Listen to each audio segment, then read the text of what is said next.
Give me a status report. Certainly. Since we last spoke, I have identified several weaknesses in the target. You will be working with the biggest faggots in the known galaxy. Your primary mission is to take down Ethan Ralph. You must not fail. Hey, guess who's back with the gay ops optics? Matt with the cockless style you guys walk with. Hot shit, hut check all the boxes. Engage the cuck switch, boot up the block lists. Guess it's time for me to be deemed Ralph sticking his ween and barely legal teen. So assemble a team, we've got a scream to kill into the grease mobile. Let's make Ethan scream. We're really headed for the big sun. With Gabe, Optimus Prime, and Goblin son. So let's see if we can dig some shit up. And if we can't, fuck it, invent some.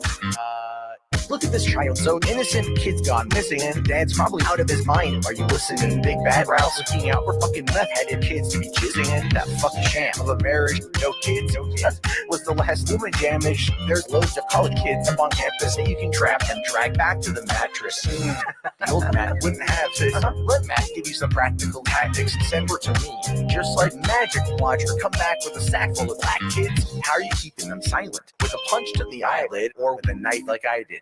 Welcome to Club Biden. If it ain't got no training wheels, we ain't riding. Now the takedowns are getting faster. Man, I never thought the student would become the master. Caught a lot of flack because I flagged down Fatsmas, but bitch, you got more fucking flags than an atlas. Please stand by. Block list low.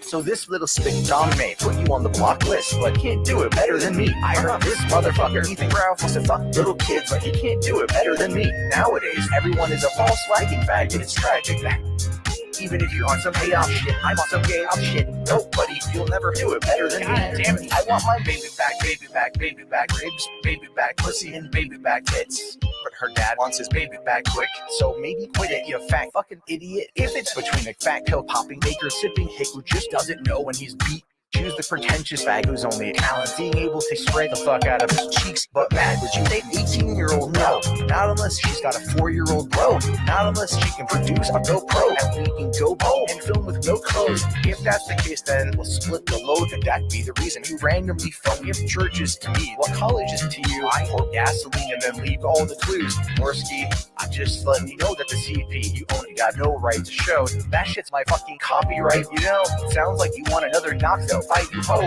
Yeah, you're out of luck now, cause it's cool to be the cuck now. Ain't nobody give a flying fuck now. Man, fuck that wheelchair shit. Your man's got a truck now. And pesos, what the fuck happened to you? And how the fuck did you become such a tool? Guess your true color's starting to show through.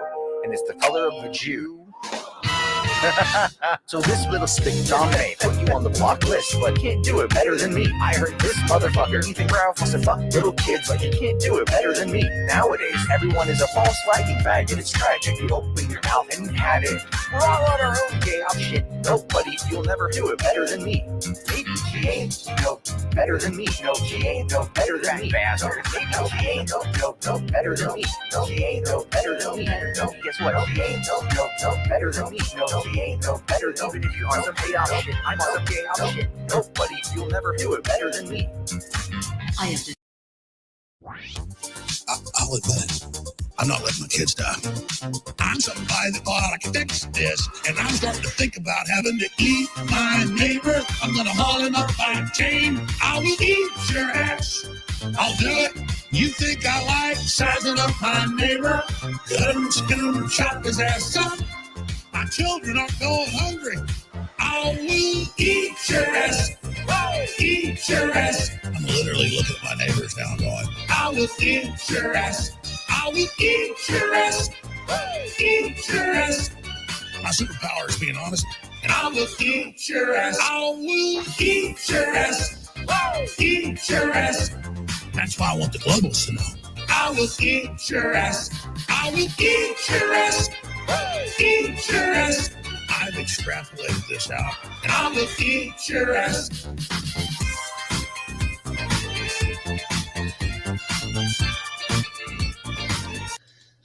I just love the tune on that song. God damn it, Austin. What are you putting in the chat? Jesus, man. Don't say that. Don't say that. Anyways, guys, we have a fun show tonight. Now, something interesting happened. Sen uploaded a video onto his channel. And I was in the middle of watching it, which is why the stream was late. Because I was actually at a really, really, really interesting part. And as soon as Sen returns to his mic, we can probably talk about it. But I do have some other things I want to go over. First, and I might actually, I realize that I'm going to be going back to just doing regular videos. The stream clips are fun and everything, but I kind of feel like I'm just not doing enough content when I do that. So I'm probably going to do a video on this on its own. But I thought this was just like really interesting. I knew this was happening in the background, but like, if for those of you who are unaware, Britney Spears has been under like this conservatorship. I think that's what it's called. But basically, her dad's had like fucking control over her accounts, everything. And this woman is like, I want to say like in her 40s. And her father's been in full control of her estate the entire time. That's insane. Like, you talk about like having like shitty fucking parents, right? Or like, you hear people complain about how, the parents didn't treat them right and everything. And I'm like, holy fuck, look at Britney Spears' father. This guy's a fucking monster. Like, this guy's a fucking monster. Jesus, that's like fucking nuts. I might, it's Britney, bitch. Oh, man. I love your stream. Oh, dude, thank you. Thank you. Admit it, the reason you were late is because you and Sen were doing no, actually, Sen jumped in right before we started the stream. You saw Sen's video? Yeah, it's a great fucking video. Anyways, running through here, right? The conservatorship is just, it was weird, right? And I have no clue how this guy got it done other than he used all the money that his daughter was making to get a really good fucking legal team. But yeah, no, like, I think this is a good thing. There's apparently a whole story about how they went about doing this, but yeah, okay, yeah. They recorded her texts, FaceTime calls, and bugged her bedroom. The shit here is just fucking Ty. Oh no, poor Britney. Whatever will we do? Sound the alarms. Like, hey, dude, Ty. Honestly, right? I'm probably like one of the first people to go like, who fucking cares? They're rich, but you have to look into the kinds of shit that they put that girl through. Right? Like, I get that she is a grown woman, but like, think about it. She's a grown adult and she just got control of her own bank account. Come on. Fucking come on. It wouldn't let her text. I mean, these are things you do to your teenage kid that ran off to get drunk with his friends, not a grown woman. Exactly. She's like 40 something. And her father's been treating her like a 15-year-old. It's insane. It's fucking insane. I feel like what's been done there, like on some level, is criminal. I don't know what fucking law, but like everything there is just really disgusting. And I would imagine that there will be some type of lawsuit against the father. I just imagine there's going to be something happening. Zombie Fox, thank you for super chat. Yeah, I'll agree, Cry. I do love the streams, and I also do the regular uploads. You did before. I won't lie, it's easier to watch instead of the clips from streams. But the stream clips could be funny though. Yeah, I mean, like they can be. Steve does do his best when he's like editing them to like get the best parts. But at the end of the day, we need to do the regular content. But I appreciate the super chat, buddy.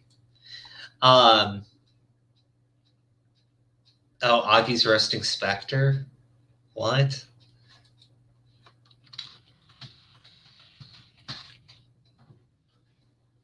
I'm sure Sen will tell us about it whenever he comes back. Okay, hold on. Watch I Care a Lot. They do this to old people to steal their... Oh, wow. Damn. I'll look at it. I'll look at it.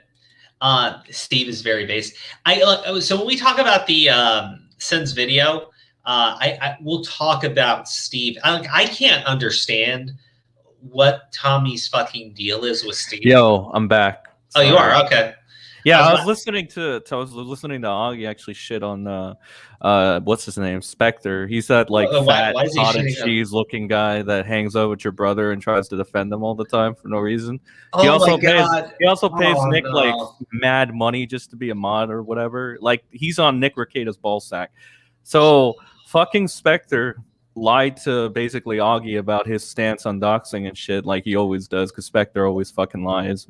Oh God, no, hold on. You're being like, I can't stream snipe Augie, but I really want to watch that later. No, he already passed that bit, but like it's funny though, because like the TLDR, I'm gonna watch it later. But I hope he doesn't take that. Yeah, I hope he doesn't fucking take that on the street. That's hilarious though. Oh, and he dude, just shat all over him and was like basically called him a fucking snake, because I mean he fucking liked them, like, and the only reason he looked good to them is because he called in the wellness check for Apollo, right? So he was useful to them in that regard. But like the thing with that is that wasn't a sincere thing of him to do. He obviously kept boasting about it, and he tried to get clout off of it. And even Tipster realized it eventually, and he called him out on it. Yeah, you know, I mean, like, here's the thing: it might have been done with honest intention to begin with. But I think as soon as he saw that it got him some clout, he was more than willing to just throw that around in people's faces, which makes it very kind of. I'll tell you why it's not, because he has a history of like going ahead and trying to be useful to other e-celebs in order to. So that in itself kind of tells me. I tried to give the benefit of the doubt, you know. Also, he did fucking call what do you call this, somebody an incestuous pedophile based off of a forum post. Which he somehow tied to the other person by just saying, "Oh, they've had similar names in the past" or something, and then that was a whole fucking bundle of messes. Do you know what happened? Fucking Slug called someone a pedophile recently, and I think fucking that Vito fuckwad called Nick Rekieta a rapist. So, yeah, his account. Tommy actually was like at first thinking that his account got hacked or something. No, this guy's just a piece of shit. And you know what's hilarious, right? I'd sit there and I go, well, you know what? He's the freedom of speech absolutist. He's pushing boundaries and all that shit. But no, this guy went to fucking YouTube and snitched. Fuck this guy. Yeah, I don't know. Fucking Tommy has some weird like friendship with him. Like he likes him, I guess, for some reason. Well, that's good for Tommy. He thinks he's funny. Off. He likes him. Bro, I thought, hey, Sen, you remember that fucking time, right? That Vito ran to YouTube and started like snitching on Twitter about how they were spreading medical misinformation about COVID? That was hilarious, right? I got a good laugh out of it. I thought, oh man, these guys should be on they should have their own show on Comedy Central, and they could just and like it could just be 30 fucking straight minutes of them fucking calling people and snitching on them. Yeah, I don't know. I really don't know what that's about. I don't know what the I don't know. These affiliations are weird. With TheQuartering and Neurotics, and they wouldn't stream with him. And so he had a little baby bitch. Oh no, I remember that. Yeah, I remember that. I'm like trying to say I don't know. These associations with Tommy and him are weird because Tommy harps. No. Well, like here's the thing. Tommy harps at the first sign of cancel culture on Steve when he didn't do what the fuck Vito did. Vito's more cancel culture than fucking Steve. It is incredibly fucking hypocritical to sit there and continue to say that Steve's like fucking cancel culture and all this other shit. Look, man, I remember when Augie was going off on his stream, I went in there, I put a fucking super chat in. Augie listened to it, right? This shit has been explained to Tommy. I'm sure somebody has fucking informed him. And he's chosen to either fucking ignore it or just straight not even to look into it. But he should fucking do that. Well, that's the thing, bro. He later admitted, like yesterday, I think, or was it the day before? When Steve came on, he said, "Oh, I don't care. I just use you for content. Get over it." So he never cared. But there's a lot of shit that he said, and I couldn't put on the video because I just wanted to make it short, straight, and to the point and get it over with. And I think I did a good job with that. But there's so much shit that's like such a contradiction. Okay, like if Tommy's gonna say, "Oh well, you know, I was just using Steve for content, so I was fucking lying about him and shit," but it's okay because I was just fuck off. Then you're a piece of shit. Like, And you're an absolute piece of shit. Now, and like, here's the thing: it's not like I think Tommy's like a bad person, or I hate Tommy, and I'm just a Tommy detractor and shit.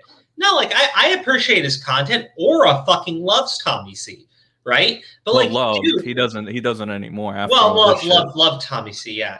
Like legit, right? I'm not trying to say this as like I was a super fan. Like I just mean I don't have fucking beef with the guy or like want to see him taken down, anything like that, anything stupid like that.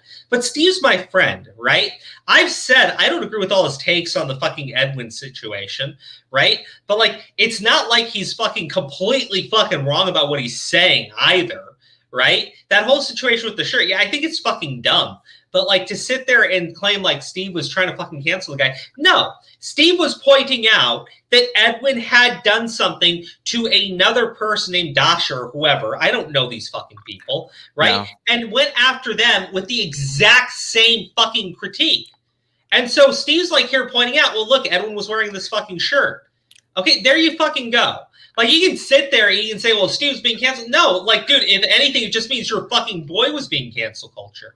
So you're friends with fucking Edwin when he did that to another fucking person, right? And you're friends with fucking Vito, who goes out and calls Nick Ortega a fucking rapist and goes and tags fucking YouTube. I didn't even know he that. tagged I forgot fucking about YouTube, that. Yeah, man. I forgot about that for a second. I was like, wait, does Tommy actually like this Vito guy that much? And then like, well, he gave him the benefit of the doubt when his account was quote unquote hacked or whatever, right? I'm just saying it seems really fucking weird.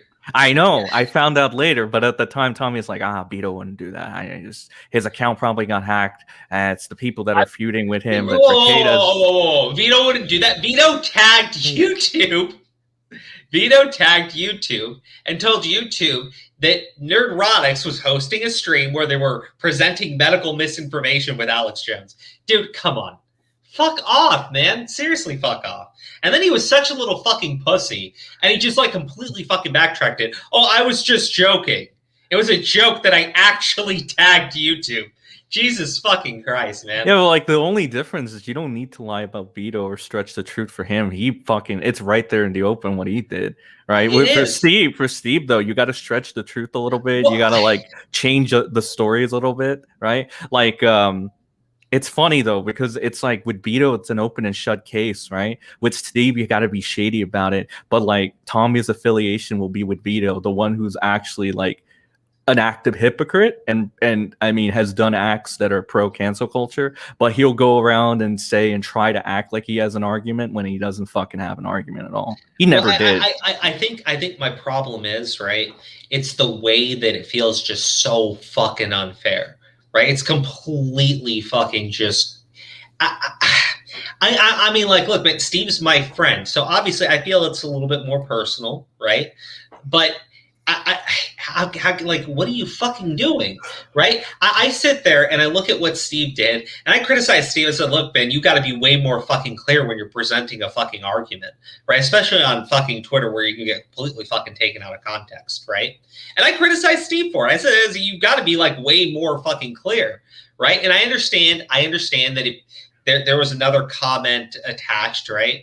But like, you know, I said my piece to him, but it was very fucking clear. And when anyone's fucking talked to me about it, I've explained exactly what Steve was doing and why he fucking did it. And that Edwin had used that same criticism in a video about this Dasha person. So like, it seems weird to me that you had all these people in fucking commentary attacking Steve this way when Edwin apparently had done the same thing to someone else. And that's why Steven brought it up.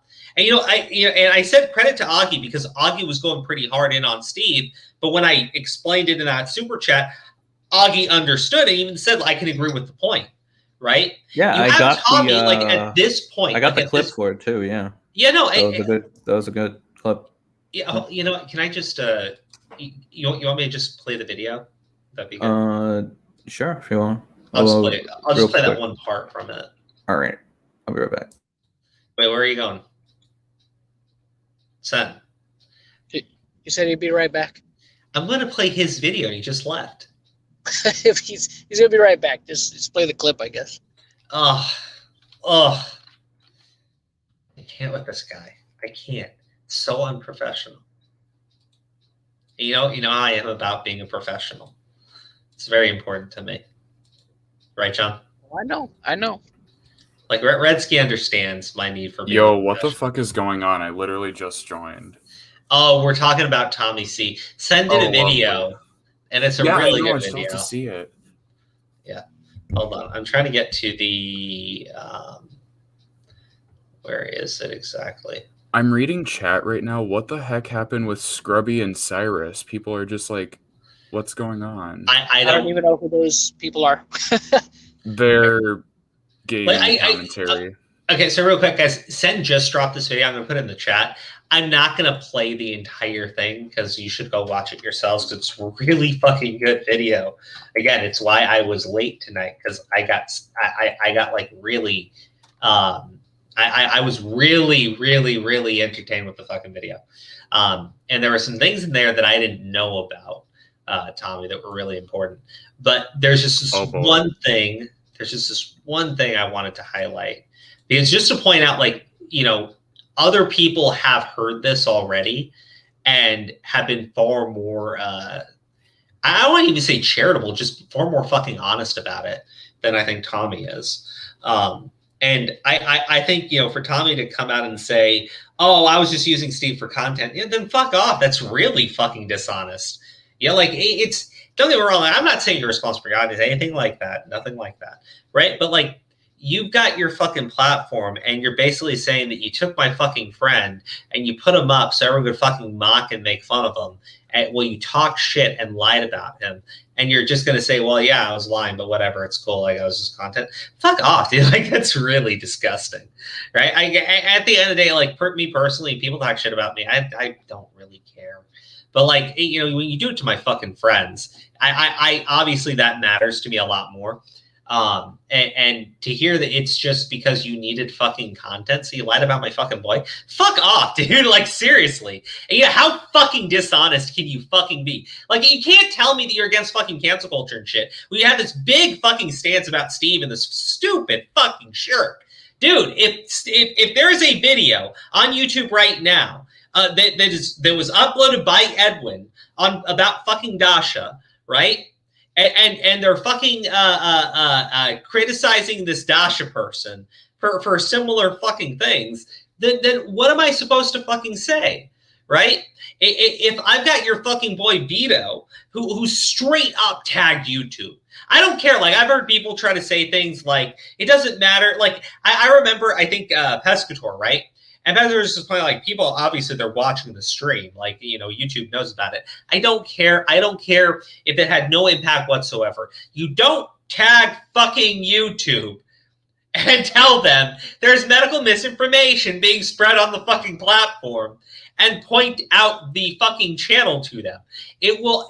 Obviously you are causing them fucking problems. You are intending to be a piece of shit. Right? And that is 100% going straight for someone's throat. Well, okay? it's snitching at its finest. It's snitching at its finest. Not only that, it's, you know, this whole idea that you're doing, because of medical information, misinformation and stuff like that, and you're just like, you know, when you present it like that, you're obviously trying to say that you're presenting it from a place of trying to be responsible and because you care. Okay, well, tell me something then. What's fucking responsible about you calling somebody an ARPist, right? And then saying after the fact, right, after making a pretty declarative statement on it, several tweets later saying, oh, but it's just a joke. You see what I'm saying?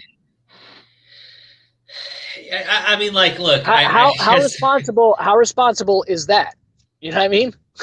Look, I mean, look. He can run his channel and his platform however he wants to. I'm not here to police his behavior or anything like that, you know. But like, I kind of feel like a lot of this fucking behavior is the sort of shit that people in commentary would normally be criticizing, right?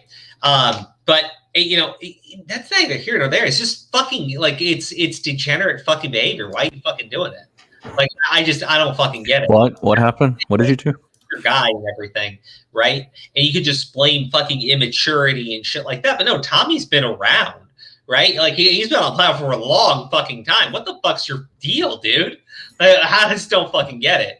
Like, especially it's fucking a guy like Steve who's got like, what, 2,000 fucking subs, and he fucking works and grinds them out, right? And that's the guy you're gonna fucking. Well, hold on. The fucking defense. Did you hear the part where Tommy said, "Oh, I'm doing a comedy bit"? Did you hear that part? Did you hear that part? Yeah, I did. heard. I heard that part. No, that to me seems like a really fucking weak defense because it's It like, kind of sounded like a Deaf Noodles thing. when do you want us to take you fucking seriously, dude? Like, Well, do you, like, I banned him from my chat while I was talking shit about him. That was comedy. That was so people knew that I was being funny. What the fuck are you saying?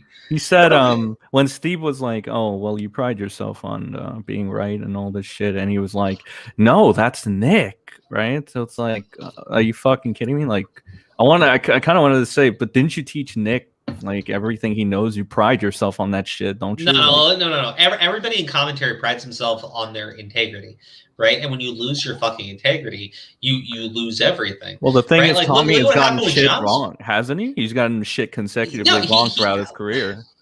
Oh, look, and the thing is, I'm not gonna fault someone for getting something wrong and making like an honest mistake, right? But like when I look at the shit with Steve, I could sit there and be like, it's an honest mistake. He's friends with these people. They don't like Steve. They talk shit, and his opinion is formulated based off that. I can like do all of that, right? But you are being fucking very fucking dishonest at this point to continue to say that Steve was fucking trying to fucking cancel culture fucking Edwin. Like I try not to have fucking beef with these people because it's just not fucking worth it. Right? I don't want to have fucking fights with people over petty, stupid bullshit. Right? But stop talking shit about my fucking friend. Right? Stop pulling these fucking stop like fucking being incredibly fucking disingenuous and dishonest. Right? Steve was not trying to cancel fucking Edwin. Again, Edwin had done some fucking thing about this person named Dasha, and he had went after them, the same bullshit, accused them of being fucking anti-Semitic. Yeah, it was a hypocrisy argument. It was completely fucking well. So Steve pointed out, here's Edwin, and he's fucking wearing this fucking shirt. This got it's the last. I forget the fucking name of it, right? But like, dude, it's clearly an image of the fucking Holocaust. Come on. I mean, I didn't have a problem with the shirt personally. I told Steve, but then he was like, "Oh, that wasn't." He was like, "That's not my argument." T-shirt. He said that wasn't his argument, though. No, it's not his argument. The point is, wait, hold on. Here's Edwin wearing this fucking shirt, right? And here's Edwin criticizing these other people. The problem with fucking Steve was he didn't link the points together in the same statement, so people just took it completely out of fucking context. Son, what am I holding on for? Redsky, what are you doing? Literally waiting for Sen to. Oh. What? He was telling you to hold up like he had to say something, and then he just mutes. What the fuck? Well, no, actually, he just muted recently. He had his mic queued up for a little while. Yeah, dude, I don't fucking know. This is it's gone way too far. Oh, the Tommy stuff. Yeah, no, it has. Okay, so here, let me share this. And the reason why I'm sharing this is just because I've explained it to Augie, and at the time, Augie was going like really hard on Steve. And when I explained it to him, he was able to agree with the point that Steve was making, right? I feel like, with Tommy, like at this point, like it's been fucking explained. The information is fucking out there. And if you'd ask literally anyone, or even Steve himself, he would explain. He's explained it multiple fucking times. Like, if you want to call him a fucking liar, fine, right? But at least, come on, right? Like, you gotta, like, you're stretching it so fucking far. And, like, it's my friend. I don't fucking like you when you do that shit to my friends. Like, if you did it to me, I don't think I'd personally care, right? Like, because I'm used to people talking shit about it. Don't get me wrong. But, like, you're this guy, I used to have a lot more respect, just to be frank. It's not like I hate Tommy C and he's a piece of shit. Oh, what a motherfucker. Like, I've disagreed with him in the past, but this is much more personal. I totally understand that. All right, so I mean, Steve's a good guy. I mean, he is. He does stupid shit. He does stupid shit. Yeah, but of like, you know, course. but he's very honest, and he does his best to help people. Well, he's not a malicious cancel culture person. Well, I mean, he's definitely not a fucking SJW. When I ran into Steve, it was over fucking Joe Biden, right? Ooh. I got my account like Yikes. shut down for like a month because I shared a Joe Biden meme. And Steve reached out, he's like, hey, can I do content on this? Like, can I use this? Because like, you know, he didn't like what was going on either. He didn't like that, you know, people on fucking Twitter were getting like auto banned for sharing a fucking Joe Biden meme. Damn, I didn't even know that. Jesus. Yeah. I mean, that's how I ran into Steve. But to like then argue some like fucking SJW fucking whatever, like, dude, Steve is the furthest thing from a fucking SJW. Yeah, I he can didn't strike me as promise the that. type. No, he really isn't. He really isn't. He talks more shit about fucking Canada than I do. Fucking Canada. Why did you pause it right when he is in smug face? I don't think he was in smug face. All right, let's play it. Steve isn't trying to cancel Edwin. Don't agree with all his takes, but Edwin did upload a video on Dasha 2 years ago about anti-Semitic humor. Okay, and there's an argument there. If his point is Edwin has criticized somebody for being anti-Semitic based solely on jokes, yet he's made jokes in the past, then I'm starting to see the argument there. All right, because you shouldn't cancel people over jokes. You know, because everybody has skeletons in their closet.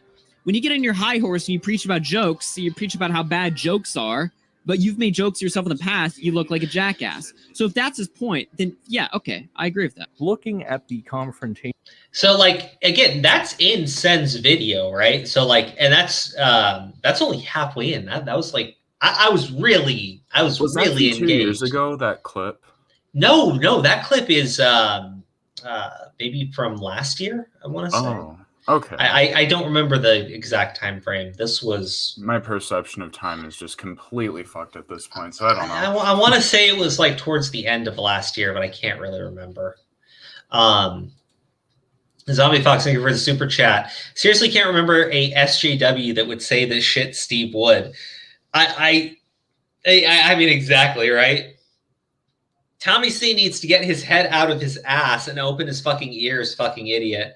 Look, man, I don't know what the fucking deal is. I really don't, right? I mean, if it's about Edwin, I mean, Jesus Christ, man. I don't can't think it's only about Edwin. I can't think, like, it's just, it seems like very fucking personal. But if you're honestly telling me that it was just about making fun of him for content and shit, and like you don't really mean it, and you know, he's not really fucking SJW, clout chaser, whatever, orbiter, and that other. Go fuck yourself, right? That's so much fucking worse than just being a misinformed jackass. A misinformed smug jackass is much less offensive to me than a lying, dishonest, deceptive sack of human shit.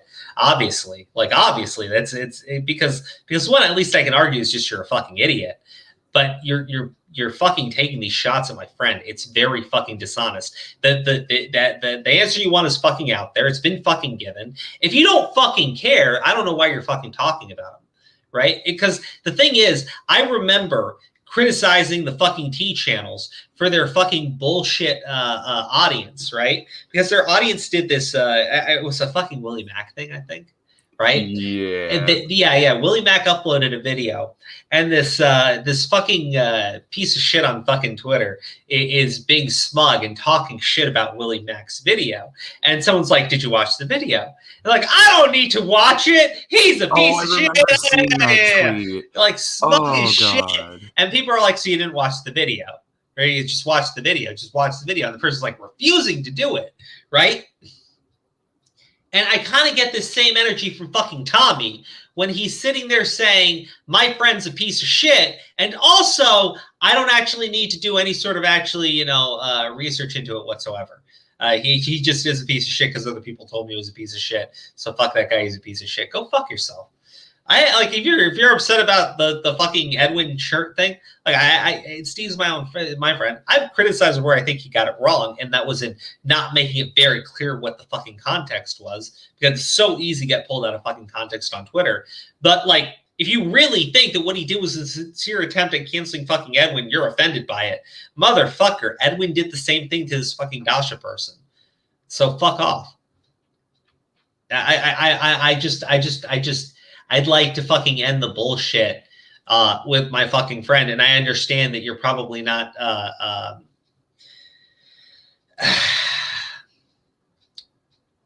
I can understand that you're probably not capable of being sincere enough to issue a fucking apology to someone you've fucking been maligning, but just at least do the world a fucking favor and keep his name out of your fucking mouth. Like this idea that Steve's the one talking about it, bro. Steve's got like fucking 2,000 subs. He talks about other shit on his fucking channel. He's probably like smoking weed half the time too. He like that's the thing. He is smoking weed half the time, right? Like when I talk to Steve, it's sometimes hard to get his attention because he's like, you know, really, really big. Oh, I know, totally. I think he was high the other day. Yeah, no, like so to act like he's this like Weasley SJW, fuck off, man. Like Steve's the furthest thing from it. Steve is so fucking blunt. He says shit that I even have to tell him, dude, don't say that. Don't fucking say that. Right? That's Steve. Okay, Steve is very fucking the shit that man does. Like I just like all of it to fucking end. And actually, like, again, watch Sen's video about it, because there was some other stuff in there that I didn't realize from Tommy. Oh boy. Well, okay. So Tommy was on our channel in July, right? And I was, yeah. And the thing was, I was agreeing with him on the Pyrocynical thing, where he pointed out, you know, Pyrocynical will lie, right? When he can, right? When he can deflect and lie about a situation involving him, he will. And he did that in the Keemstar, fiasco, right? Mm-hmm. Because Keemstar was right. There was a French girl. She was 15 years old. He did lie about that. And he did accuse Keemstar of being a liar and being dishonest and all this other crap, right? So Tommy C is correct about that. But he did say, like, flat out, that he doesn't think that Pyrocynical is a groomer, right? He feels like that's completely blown out of proportion. You know, Ivory does have issues. But then in August, he's, I believe, talking with Augie, and he tells Augie, I don't know if this was on Augie's channel or his channel, but that there's like this big damning story that's, you know, I guess akin to the fucking grooming thing with Ivory. And it's really out there, and people are afraid to talk about it. They've been scared off from it, but it's out there. And I'm just like, you know. Is this about that other dude who is in that group or whatever that the No, apparently it's a game ender for Pyro. Apparently it's a game ender for Pyro. Actually, you know, now that you mention it, I do remember when I was on one of those streams, he said something like about Pyrocynical or whatever. He was just like, oh, like, I really don't like Pyro, and he didn't really give the reason, but he said it wasn't sexual. Look, I don't know. Okay. So let me put it like this, right? You know, and I'll just say it as blunt as I can, right? Tommy C does not strike me as someone who is afraid of Pyrocynical, right? And I don't know exactly what the story is, right? But if it in any way involves children, and Tommy C is telling us that it's legit and it's out there, and people are afraid to fucking talk about it, then you fucking talk about it, right? Because you don't strike me as someone who's quaking in his fucking boots over fucking Pyrocynical. I don't know what this fucking, but here's the thing. I don't like the idea of spreading around these fucking rumors, this fucking high school fucking gossip bullshit. Oh, but by the way, potentially maybe pedophile. Like, fuck off, man. Like, come on. Isn't that literally what like Deaf Noodles and Repzilla and all those guys do. It reminds me of the sort of shit you'd see from a fucking T channel. That's why I don't fucking like it. Okay, yeah. Because the thing is, it's a very serious kind of story. Now, here's the thing, right? I'll be clear. It's because he's saying game ender, and I'm under the impression that what they're referring to is something akin to another type of grooming story. But if that's the case, it's a game ender, and you're telling me like it's like serious and there's like real fucking proof, but everyone's just afraid to talk about it, then I have no fucking clue why you wouldn't be talking about it on your own fucking channel. I really don't know. I really don't. Yeah, or at the very least, finding some sort of way of turning it over to the proper authorities if they have something criminal. Yeah, it kind of just tells me that it's probably a nothing burger. Yeah, I mean, maybe. Like, because here's the thing, right? If Tommy's like going to say, well, I just don't want to talk about that sort of thing on my channel anymore. Okay, then why the fuck are you spreading this fucking rumor? I just don't fucking understand. I don't understand. I really don't. Maybe it was on Augie's channel and he thought it was okay to talk about that sort of shit there. But like, again, why would you? Well, that's kind of shitty then if he's bringing it over I don't. there. Like this is the thing, right? It's not that I hate Tommy. It's just I find this sort of shit really you just don't like bullshit. Yeah, I find like this just seems like really fucking hypocritical and disingenuous. And I'm sure he feels differently, but like again, maybe I feel more personally about it because this shit is involving Steve, and Steve is a good friend. So maybe that's it. But again, like. I don't know, man. I don't know. I'm sure it's also like since you're such good friends with Steve and stuff, there is clearly like a bias, but you know. What's this about? I'm new to all this. So TJV, Steve DeLive is a friend of ours. Tommy C is another YouTuber that does.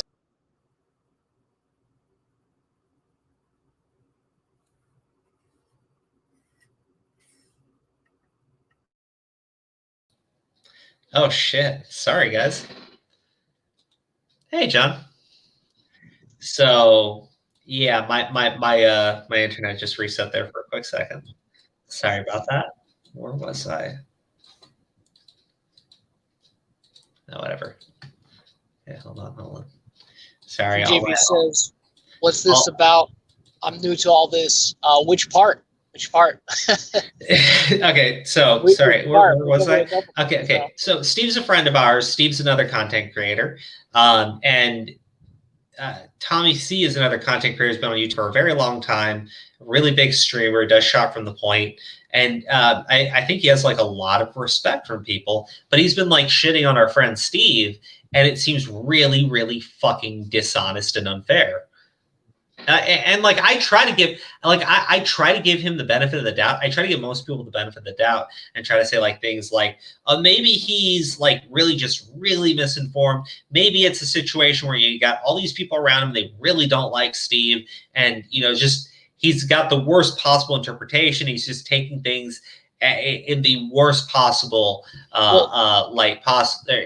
something of that nature. But the problem is, you then tell Steve you're just using him for content. And it's just all a fucking laugh. Fuck off, dude. Well, here's the thing. Like, I think, and look, I don't know Tommy. I mean, I've seen some of his stuff. There's some stuff of his that I found funny, but here's. Well, he was on our channel in July, and he seems like a reasonable guy. Like, he's willing to listen to someone. Well, but like when it comes to Steve, he's just like, fuck this guy, fuck this guy, fuck this guy. My opinion I don't know what the problem is. Here's the thing. Here's what I think it is. This is just my opinion. I don't know this for a fact. This is just me opining on the situation. I think what it is, look, and this is something that if this is what it is, I can appreciate this about Tommy. I think for him, it's like, oh, you try to say something about one of my friends, like fuck off. But the thing is, he doesn't have all the information. And again, look, I can appreciate somebody defending their friend. I mean, that's what you're doing right now. Steve's our friend. You're defending him. You know what I mean? Obviously, loyalty goes a long way. And when somebody offends one of your friends, especially if you feel that he's done nothing wrong, of course, you want to step up for him. So maybe in Tommy's mind, that's what he feels for Edwin. I don't know. I can't speak for Tommy. but maybe there's a little bit of that going on where he feels that, oh, this guy tried to cancel my friend, even though that's not exactly what happened. I don't think he's getting all the information. He's just jumping to the conclusion that that's what Steve was trying to do, when in reality, Steve was just pointing out something that he found to be hypocritical that Edwin had done before.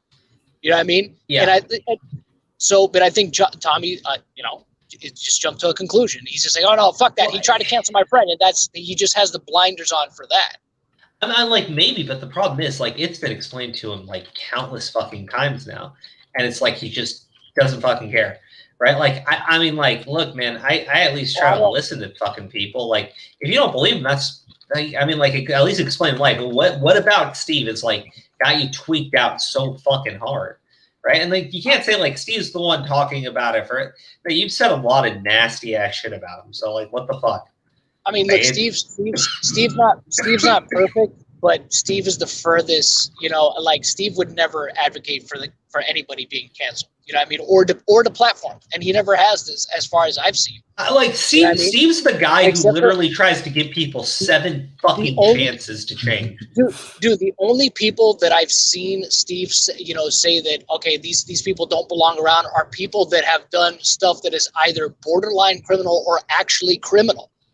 You know what I mean? That's it. Yeah. That's like James Soroka, who literally did something criminal. You know what I mean? James Soroka is literally a criminal. You know what I mean? And Steve, obviously, Steve made content on him, but that guy literally did illegal shit. You know what I mean? Yeah. Like, I mean, like, man, the thing is, I can't figure out, like, it seems like this is like he legitimately has a problem with Steve. And I try to like give everyone the benefit. It just seems very fucking dishonest, right? Like, I can understand. Well, not only that, I think this is also something you should mention. I mean, Steve has also compiled evidence and worked with authorities. You know what I mean? To try to get actual people that are up to misdeeds off the internet. You know what I mean? That are doing, like I said, criminal type shit. Yeah, you know like, I mean, like, look, man, I'm not going to get into details, obviously, but we know, obviously privately. You know what I mean? And that's why, like, I try not to share things that I can't share. No, exactly. No, because of course. Yeah. Steve has actually worked with authorities and stuff like that. He's not one of these people that just tries to bring awareness to a situation. He actually tries to affect the change. You know what I mean? Yeah. No, like you said, Steve's had his problems, right? Steve's made his mistakes. No, he's definitely not. But he does try. He makes sincere and honest attempts to get the information right. And when he's wrong, he like tries to clarify it. Like with the size situation, originally he thought that girl was like legitimately in trouble, and he was sharing the story. And then when he found out he was wrong, he went and corrected himself, and he went pretty fucking hard at the person for the shit that they had done, right? But like he assumed that they were being honest, and he tried to help out. Right? Like Steve is a good person. Like he's a genuinely good person. Right? And to say the shit that he's been saying about Steve is really fucking, it's frustrating. It's aggravating. And I just don't fucking like it. Well, because the thing is, like, if you were just objectively wrong. Well, I mean, it's subjectively fucking wrong, but like if you were just misguided, that's one thing. But like sit there and say, "Well, I was just doing it for content." Fuck you.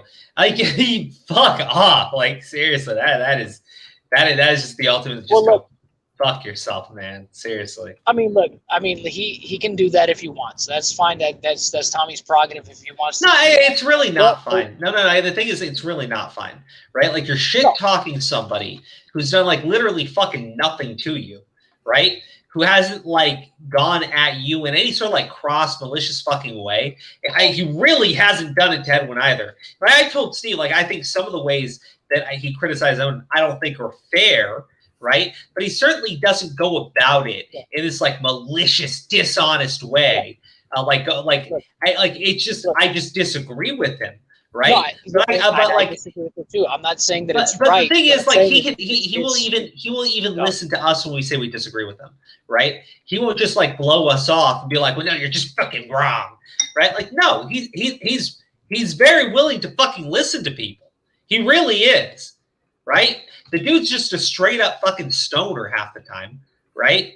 And he's completely fucking chill with people. He tries to give a person like fucking Angry Slug fucking 7 goddamn chances to change, right? And Angry Slug goes and strikes his fucking channel, and Tommy goes out and says, I hope you get 2 more, you piece of fucking shit, right? And then you sit there, oh, because Steve is cancel culture.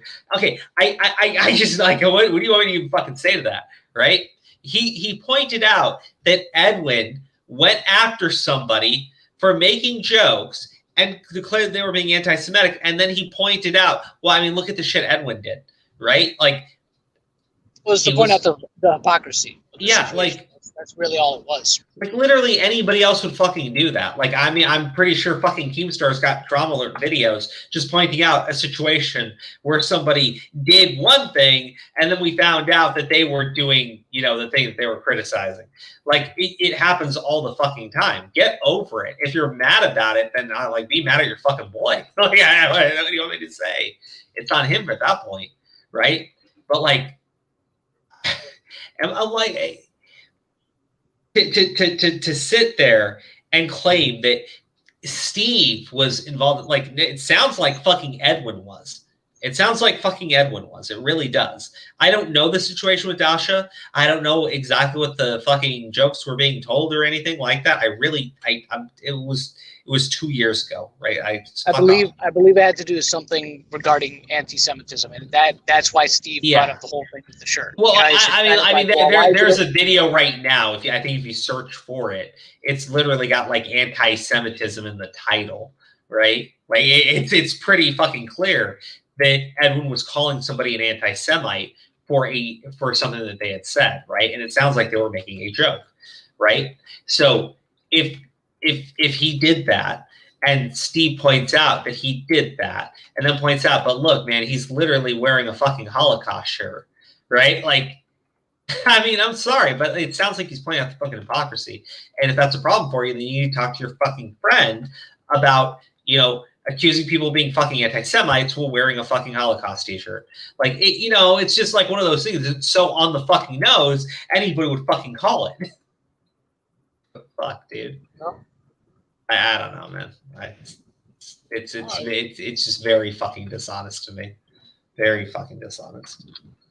And you know, I don't like seeing it from someone like fucking Tommy, because like, again, I don't have any ill will with Tommy. Like I used to think he was someone who's like really fucking respectful, and that's clearly not the case. That is what it is. It is. Exactly. Yeah, it's really unfortunate, honestly. I'm sure he doesn't care. Like, again, we're just some assholes on fucking YouTube. Like, why does he fucking give a shit what we fucking think? Again, it's a personal thing, right? It's just a personal thing, right? Like, this isn't like, I hope Tommy sees this. I hope he sees the tears coming out of my eyes because he disappointed a long-time loyal fan. It's nothing like that, right? It isn't. My time on YouTube has taught me that a lot of the people that I used to think were people that you could like respect and trust and everything, generally speaking, aren't, right? There have definitely been a few people on YouTube that I can point to who have been like, I'm talking like, you know, long time people on the platform or people with like big platforms, like, you know, Yellow Flash, Tug and everything. Well, any conversation I've had with them, you know, since like way back early on, those guys have been some of like the best people to me, right? And they are these like really big channels, and they have no reason to have spoken to someone like me because I like less than like, I think 900 subscribers. But you know, people like that, well, they're down to earth guys. Exactly, right? They always have been. At least. Yeah. But there have been other people, and I don't want to like name a ton of names, who I used to think were like really awesome, and then I actually had the chance to talk to them, and I had a chance to see how they actually treated people, and I was just like, oh, fuck off! I don't want anything to do with you. Yeah, that's been my experience with a lot of people on YouTube. But you know, with Tommy and everything. Again, I like Tommy's content. Ori used to be a major fan of Tommy. I thought he was still a fan. I didn't know. it's just on a personal level, it's disappointing. No, yeah, because, I understand that. And on a personal level, it's frustrating because again, it's involving a friend of mine, and a friend of mine who I don't think in any way, shape, or form did anything to provoke this situation, or said anything on any level close to the type of shit that Tommy said about him. Right? Like, I don't know though. Yeah, it's vindication is what it is. Like, we're just trying to get the record straight. Yeah. I would personally like it if, Tommy stopped being an asshole for 10 fucking seconds and just listen to Steve. And I'm sure Steve has the ability to do the same thing. But to sit there and act like he needs to show you fucking respect and, come onto your show and, he needs to acknowledge everything. Like, you talk so much shit. Or you talk so much shit. Maybe you're the one who needs to maybe you both need to fucking take a fucking step back, but especially you, because I don't think Steve's done anything to you, you asshole. Using it for fucking content. One of the issues is it looks like Edwin is kind of trying to entertain the idea of this drama happening or whatever, because I've seen him in the chats and stuff, entertain, kind of encouraging Tommy when he's going on these rants against Steve. Well, I'm sure he has, because I know Edwin doesn't like Steve, right? Yeah. And I understand why, and I know why Steve doesn't like Edwin, and I understand why, right? But look, man, and Steve has been my friend. I've gone to Steve and I've told him parts where I disagree with him on Edwin, or I've disagreed with his takes or disagree with some of the things that he said, right? But I can do that because he's my friend and everything. Edwin isn't my friend, right? Associate or whatever, or I've had an acquaintance, I guess would be a good term, because I've had acquaintances with him, but he's not. So if he's going over there and riling up fucking Tommy to go out there and crucify Steve, well, that's fucking dishonest too. So fuck that guy for doing that shit. If I haven't seen it myself, okay?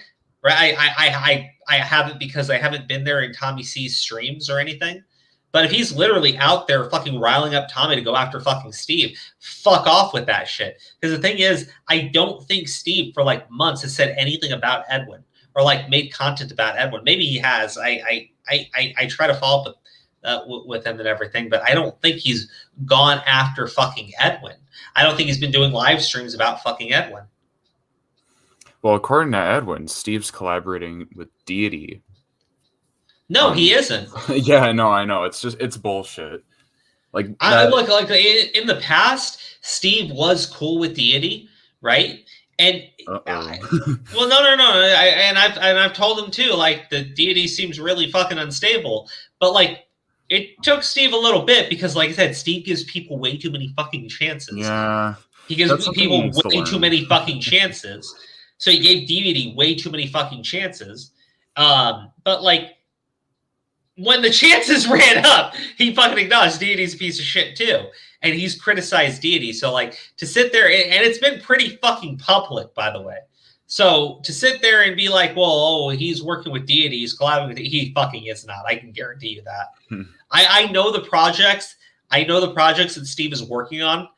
He's not working on shit with Deity. So fuck off with that. Yeah.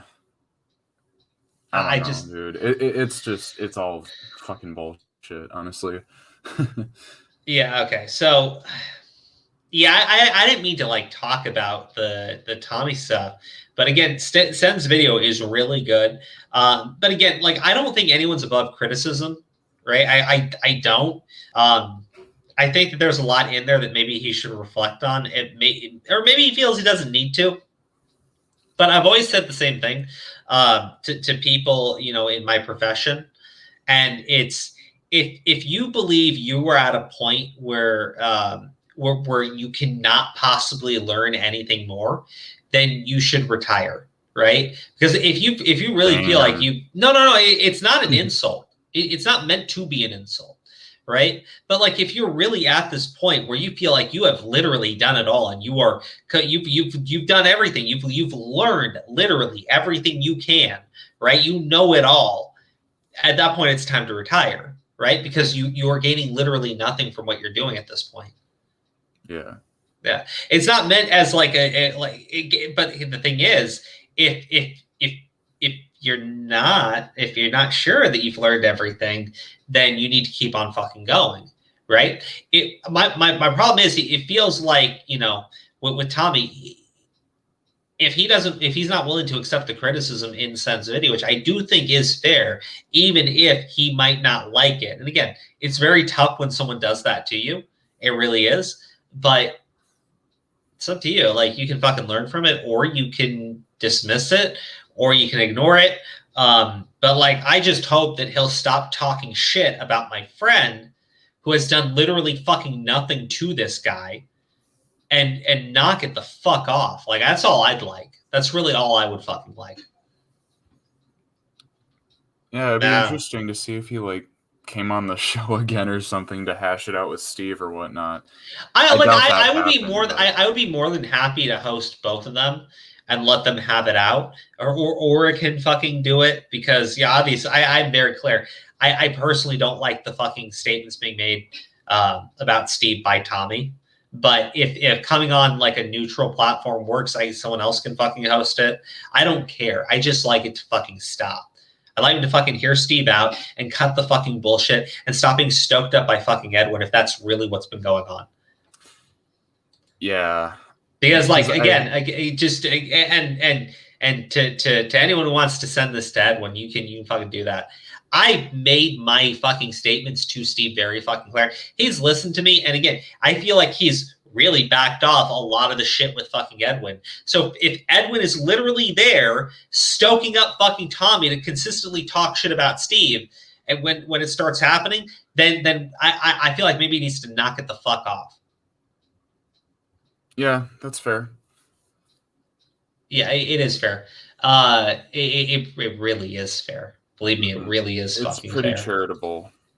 No, because again, I have not tried to weigh in on anything involving anything with fucking Edwin, because I don't really feel like a lot of the shit that he gets put through is fair. I don't. I feel like he does fuck up a lot, right? I think he's fucked up a lot in the past. And I feel like, you know, in some ways he's skated by pretty fucking clean, when I feel like he probably should have been muddied up a little bit more. But neither here nor there, right? If he is seriously in the fucking background stoking up shit with Tommy, so Tommy starts shit with fucking Steve, I think that's one of the things that I said I didn't like about Edwin, and said, like, even Steve criticized very fucking heavily about Edwin, was that he wouldn't fight his own fucking battles and he'd run to other people to do it for him. Yeah, so, I mean, considering what I've been told in private, I wouldn't put it past him. Yeah, like, the thing is, I don't know. If Pescator wants on, he can come on. So I'll send him an invite. Give me a second, guys. I'll send him an invite. But again, if he's willing to have like an actual conversation with Steve, maybe that would resolve it. I feel like sometimes communication is the issue. Like, people aren't willing to communicate with each other, so they can only assume the worst thing about each other. But I feel like it's really hard for me to give someone the benefit of the doubt here when I feel like they're just being really malicious. Because at this point, it feels like it's been going on way too fucking long for them not to have fucking looked into it. Yeah. All right. Here you go, Pescator. Oh. What? Oh, I was going to say, should we talk about the veto shit now? Oh, yeah, the veto thing. Hold on. Which I know nothing about, by the way. So. Okay, so it like. all started with Nerdrotic stream. Oh boy. What is this? What's this video you sent me, John? Like at 8 o'clock. What is this? What video? Never trust the charlatan. What? I don't think I sent that. No, you didn't send that, but that was a tweet you sent me. Did I? I don't know. Yeah. I can't remember. I sent you so many. I lost. It was someone bitching about Ricada. Oh yeah. I guess somebody complaining about Ricada. I don't know. So the whole thing with veto really started back when Nerdrotics, I think like probably like 2 weeks ago at this point, right? I think it was about 2 weeks ago, 2 weekends ago. Nerdrotics had Alex Jones on, and he had a panel. He had TheQuartering on with him, Jeremy from Geeks and Gamers, Ryan Kennel from RK Outpost, and a few others that I can't remember right now. Oh yeah, he had a Quarter Black Garrett, Crowder's producer, and he had somebody else on that I'm just not remembering right now. Had a couple of people on, and they were having a good old time. I mean, Alex Jones is Alex Jones. He was saying the shit that Alex Jones says, right? There was some stuff that came up regarding the whole COVID or cuckoo stuff, and that came up for a little bit, and TheQuartering, made it very clear. He put out some disclaimers saying, "Oh, just so everybody knows, we're not claiming to be any kind of medical professionals or this, that, or the other. Just kind of, putting a disclaimer over the whole stream and stuff." But they were just having a good old time, just talking about stuff. Hearing what Alex had to say. That's about it. Not saying whether or not they agreed or disagreed with it, but just kind of talking about stuff. Maybe certain other things that they agreed with or didn't agree with, but they were just having a conversation. And it wasn't just Vito, but there was Vito and I believe even ReviewtechUSA, a couple other people were tweeting about it. But Vito specifically decided to go ahead and tag team YouTube in a tweet, along with showing the stream or whatnot, saying how it's misinformation, isn't it, YouTube, and stuff like that, which people rightfully called him out on, like, yo, why you snitching, dude? Like, why are you being that guy? You know what I mean? Yeah. Because, so Vito is a guy who. What? John, I appreciate the way you told that story, but it wasn't really biased enough. So I'm gonna retell it a little bit. Is that okay? You're gonna retell it your bias on it. Actually, let me take a nice fat dab. Let me take a nice fat dab, and then I'll retell the story where I. What's up, Pastor? Yo, what's happening, guys? I just had to go hit a bowl real quick before I came on. I didn't want to drag out the Tommy C shit, but I just wanted, everybody knows I got beef with him. Fuck him. He's been a thorn in my side for years, and he did the same thing to Steve that he did to me. So it's just it's his MO. He's a douchebag. You can tell him the truth 100 times, but he'll still go back and lie and talk shit. Because I've done this to him before. I set him straight on big things that are important to me and that are out in the public, domain. You can go search this shit on Pacer. All the federal lawsuits that I've been in, and he has talked shit on my dad. He's talked shit on me. That's the whole reason why I blew up on him. It was that big rant I did on him and Diorio. That was all those years of him he made countless streams saying, fuck your dead dad. If my dad got clipped, I'd be making money. Fuck you. Bunch of shit. I haven't seen. Yeah, I don't understand why anyone brings up people's dead family members. It just seems really fucked up to me. And it went back years and years ago. Like for some odd reason, it's a long story, but I was working on that Fiverr guys, where they put up that sign that says death to all whatever, and it was the first story I'd ever gotten, tried to do online. So I was not very good at it. I got in touch with Tommy, never met Tommy. I said, here's some information stuff. Information was good. He calls me at my work, and it's like middle of the day, and I'm like, dude, I can't talk right now. You just call later. He's like, no, I got Colossal in here. You need to get in here. So I get in there, and we start talking, and I had made the mistake about one of the people giving me information I thought was either PewDiePie or someone on his team. So Colossal cleared that up, and he said, no, that dude's fake. I said, okay. And so they said, what do you do for a living? And I said, I'm a manager here at this custom car audio shop. I do some work on the side. Plus I hunt terrorists. And I did it that way because it's funny to me, because that day I actually was hunting for a terrorist that we needed information for a deposition, because during this time, the FARC from Colombia had signed a peace deal, and a lot of them had gone into jail. So we were all searching for this one guy. And if no one knows or if they're unfamiliar, like my dad was kidnapped, tortured, and murdered back in '96 by a terrorist organization called the FARC. And Jesus. they're one of the largest terrorist organizations before they signed a peace treaty in 16. So way long ago, like 15, 16 years ago, we started a campaign because they had caught one of the guys that had ordered my dad's kidnapping. And he got extradited to the U.S., and we tried to put the charges on him. But for some reason, my dad's charges and the charges from the other guys that were kidnapped that are in the lawsuit with me, they wouldn't go on him because they would have made it him get the death penalty. And you can't give the death penalty to someone who's been extradited from another country. So they ended up giving him like 60 years. So he's incarcerated. That's like 05, 06. And we started doing these major lawsuits against the terrorist organization, the FARC. And they had never been done before. And even my lawyer, when we first got a hold of him, he's like, this will probably never go through, but it's symbolic. So at the time, the 9/11 families were trying to sue Saudi Arabia. So it's kind of the same thing. So they said, if we get our precedent set, then it'll be good for the 9/11 families and other people that have been victims of terrorism, like in Lebanon or, against Hamas or Hezbollah.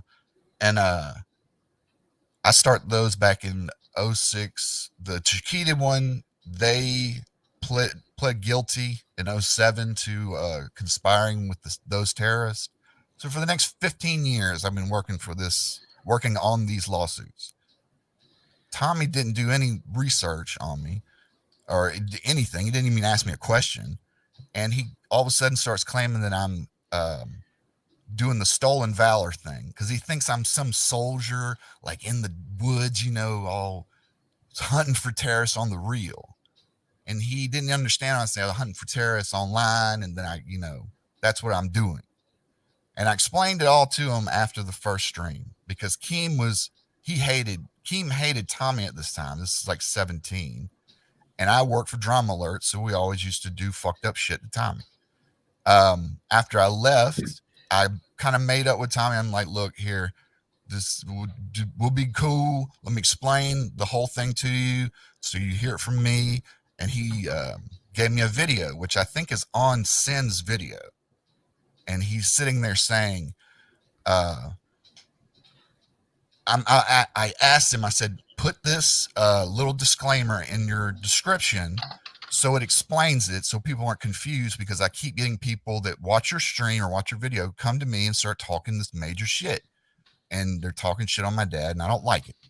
So he sent me a video, and he's like, well, I didn't really get it wrong, but, I guess I'll put the disclaimer on there or whatever, but I didn't get anything wrong. I'm not wrong. That's his big thing about he's not wrong. I'm like, dude, you're totally 100% wrong. 100%. It's like all you had to do was just Google my name. And he's like, oh, well, okay, I'll put the disclaimer on there, whatever. So he does it that day. And then 6-7 months, we're into the pandemic and I'm getting ready to leave. And I noticed that he pulled that shit off there. And I asked him, I said, why'd you, what the fuck? What's up? He's like, I ain't gonna do shit. Fuck you. Fuck this. Fuck all this. And I was like, all right, dude, you're a fucking shitbag. Like, no one can trust you. I can't make an agreement with you. You can't make a man's agreement with you. There's no such thing as man's agreement. See, you have a fucking signed contract, and you always make sure it's got binding arbitration. Well, I didn't have enough time to write that one out when I just needed a description. I was giving them. It was like anyone else. I give them the benefit of the doubt, whatever. Because at the end of the day, the description being there is not the major issue. Well, it's something narrow. It's just me. It's me knowing that he was lying the whole time. He just wanted to talk shit. I think he has a problem with people that get a little shine on YouTube, or like, somebody that's getting a little bit of recognition, and then if it's not in his group, he's like, fuck Steve, he's an SJW and this, that, and the other. And it's like, what the fuck are you talking about, dude? The small time I've known Steve, I know him to be an SJW, but it's just him again, making shit up. And then when he gets it wrong, he doesn't want to apologize. He doesn't want to backtrack. He doesn't want to correct anything. It's just move the fuck along. I did it for content, laughs and jokes. So that's my little rant. Sorry about derailing the stream. Everybody was sitting here talking shit on Tommy, and I was like, I want to get in this shit. Oh no, you're good. I was like, I figured you were gonna come in and say something. Yeah. I'm pretty fucking high right now, so you're good. Say whatever you want. Oh, it was cool. I had to smoke a minute ago. Just no praising Hitler. No. I haven't watched Sin's video yet, but I think some stuff that I gave him is on there. So I have. Wait, you helped Sin with his video? Yes. Hold on. Let's just go into this. Give me a second. But I don't know what he put in there. I was just asked for the DMs that I had with Tommy. He gave you no credit in the it's Sen gave you no credit. I expect you to put out a response video in which you demand credit from Sen. I demand a link. Yes. I can give a shit. I sent Aura some the DMs in the video. I think Sin, I gave that to him publicly on Twitter, but it's kind of hard to explain this entire situation because it's been over like 3 years with me and him. And my situation goes back like 25 years. So the context is crucial.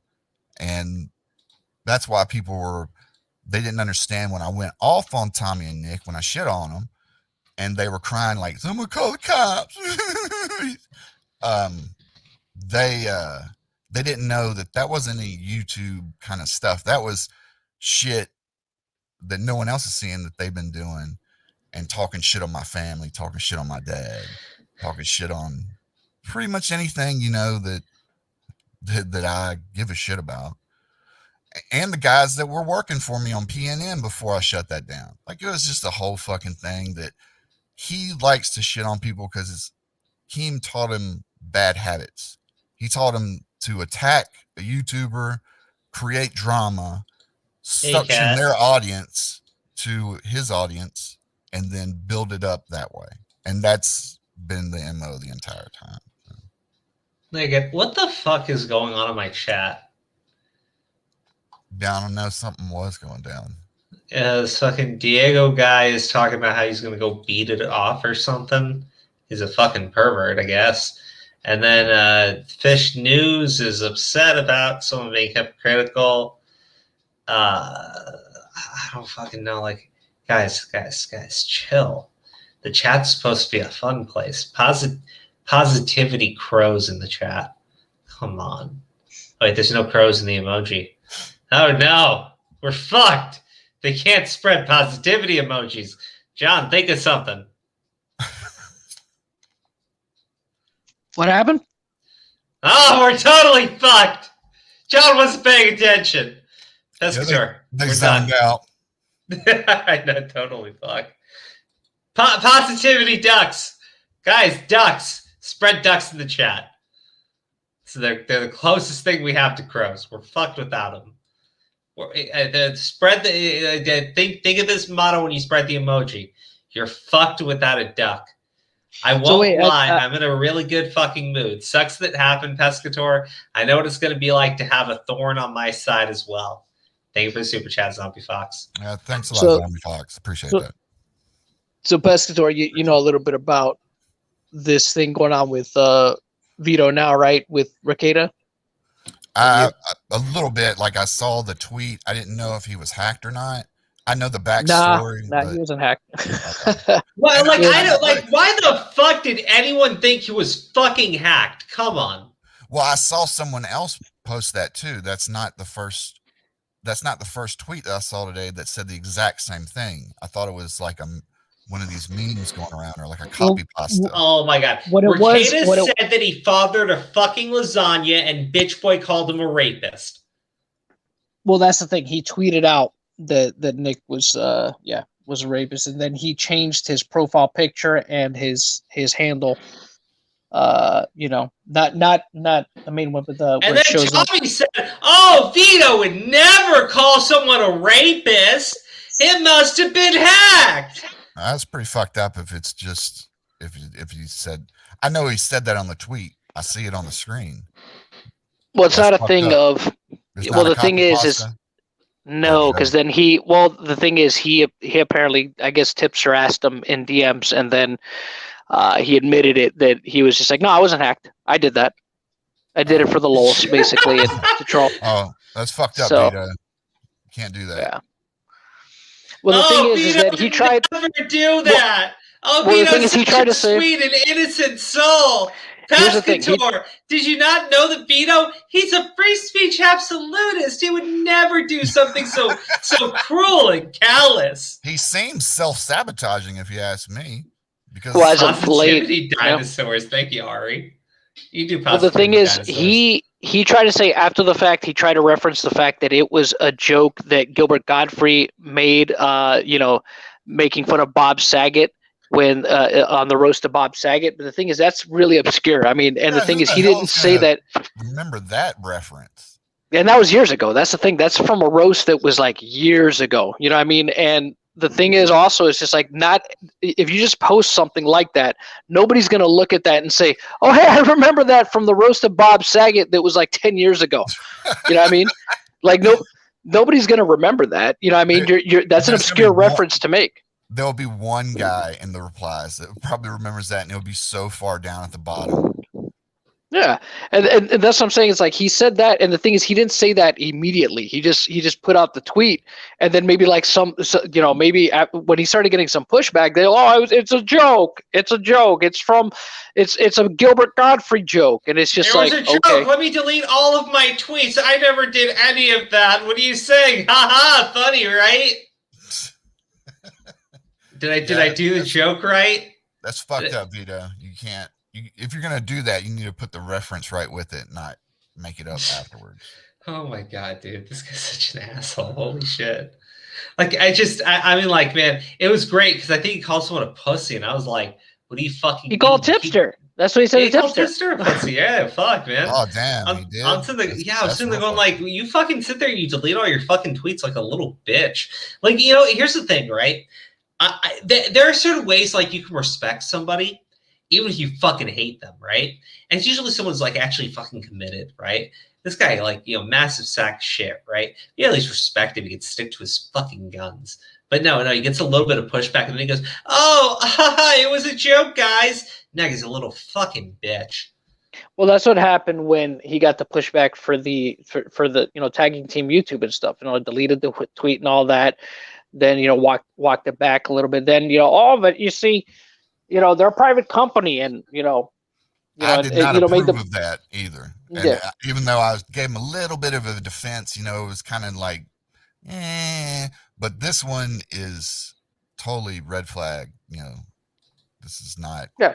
Well, the thing is that he's still going. That's the crazy thing is that he's still going on about it. He's still saying, "Oh, Rekieta's a rapist." I mean, it's just like this is the most attention Vito's ever had on fucking Twitter.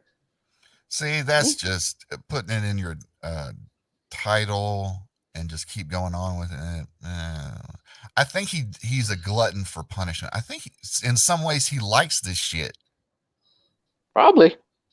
And he just gets people riled up talking shit and then just jumps away. It's hilarious. I think Vito's actually like a fucking top tier fucking comedian, right? Like fucking next Dave Chappelle, totally. Because like, look at this shit, right? Free speech absolutists, right? Like absolutionists believe that wording from Congress, right? And then he snitches to YouTube like a little fucking bitch, right? It's actually pure fucking comedy because you're sitting there thinking, oh my gosh, this guy's like free speech absolutist, but then he like runs around snitching on people and gets them like, like it's actually fucking comedic gold, right? Because in reality, he sits there and he pretends like he's like this big confident dude, right? But in reality, he's a little sissy bitch. And it's funny because everybody knows that except for him. Yeah. So, That's what it seems like. Yeah. This is sissy behavior, sissy as fuck behavior. Proof, yeah, but no, he thinks he's like a total fucking alpha, right? You know what he is? You know what Vito is? He's the fucking Chihuahua, right? Well, Like literally sees anything, he just starts barking. Like he's so fucking strong, and like you take one step towards him, and he starts like whimpering away like the little bitch that he is. See, I'll tell y'all His ears tucked down. This is a little bit behind the scenes for me. A few months ago, me and Vito we were actually talking about developing a game show on YouTube. And because during the pandemic, a lot of people were doing shit. I was shopping around an idea I had. And we did a little bit of talking about it, but I backed off of it after the YouTube thing because I'm like, this is a bad look. And anyone that I would go into business with on YouTube, you can't be a bitch. Like, I'm not going to stand next to someone that's going to be a pussy. And after that, I was kind of wavering. I'm like, that's kind of fucked up, but whatever. But this is just hoe behavior. I mean, this is the same kind of stuff that I was talking that I didn't like Tommy C for. It's like you give somebody a pass one time, you try to be like, and they just fuck you. And well, I mean, like, look, man, like, I feel like, you know, the shit Tommy C does, the shit Vito does, I feel like a little bit different, right? You know, I feel like both are really fucking bad, but the Vito shit, like, on another level, is just like, go fuck yourself, right? Like, because, I mean, if there's anyone wanting me to, like, slap him across the fucking face, right? You know, in Minecraft, you know, it's fucking Vito, because I'm like, stop being such a fucking sissy-ass bitch, boy, holy fuck. Like it's annoying, right? It's annoying when you're walking by a fucking house and the little fucking chihuahua's just yapping away, and you're just sitting there going like, bro, you're like fucking a foot tall. I could fucking step on you, and like it just keeps on fucking barking behind the fucking door where it's nice and fucking safe. Oh my god. Oh my god, it's fucking Vito yapping away behind his fucking little computer screen. But again, it's not just like the Chihuahua, just like the little bitch boy Chihuahua that he is, you take a couple steps towards the door, you make a fucking statements about it, you fucking starts backing away. It was a joke, you don't hurt me. Well, the thing is, I think it's interesting, right? Because he responded to like Tug's tweet, and he's basically saying like, you know, I look forward to the lawsuit. It's like, okay, well, obviously, if it's something you welcome, then why are you blocking Nick? Why not let Nick see what you have to say? Yeah, you can't play with that because somebody might really do some legal shit to you. Yeah, I mean, look, if he's not afraid of a lawsuit and he thinks that Nick's a fake lawyer, then why the fuck block him? You know what I mean? Yeah. Because that's the shit he's talking. He's saying, "Oh, Nick's a fake lawyer and all this." Okay, then unblock him then. If you're not afraid of the lawsuit. Free speech absolutionist who's a total meme lord troll motherfucker, he's blocking Nick on. Well, no, that sounds like something a little sissy ass bitch would do. That sounds like something a fucking Chihuahua man would do. I think little Chihuahua boy did it. I agree on this. This right here is unconscionable, and this is bullshit. And this actually can affect people. You know, maybe Nick really does want to put a lawsuit on him for something. Maybe it doesn't go through, but you got to spend money, you get a lawyer, and all this shit. All this because of a dumbass joke that gives you no further audience, no further reach. It actually turns your audience against you. I mean, what do you get? That's why I think he's self-sabotaging. Well, real quick, I just want to answer this because it is a little. I don't want to derail or anything. Hey, Crow, sorry to derail, but what happened to your Afghanistan stream? Do you have a backup somewhere? I think I might be able to download it from YouTube still, but I criticized, you know, his you know, segregationist Joe. I may have said some things that upset YouTube because, you know, you're not allowed to do those sorts of things. And we'll actually talk about another story related to that later. But so stream's down, stream's gone. I can't upload it. And I think I know the one you're talking about. But thank you for the super chat. Anyways, let's move on. Yeah, no, but going back to this guy, Tipster was talking about it earlier on his stream, and he had mentioned, the context of the Gilbert Godfrey joke, and I mentioned the Tipster in the chat. I was like, the context of the Gilbert Godfrey joke doesn't matter, because the truth of the matter is he just put it out there. He just said that, and then he didn't say that it was a joke.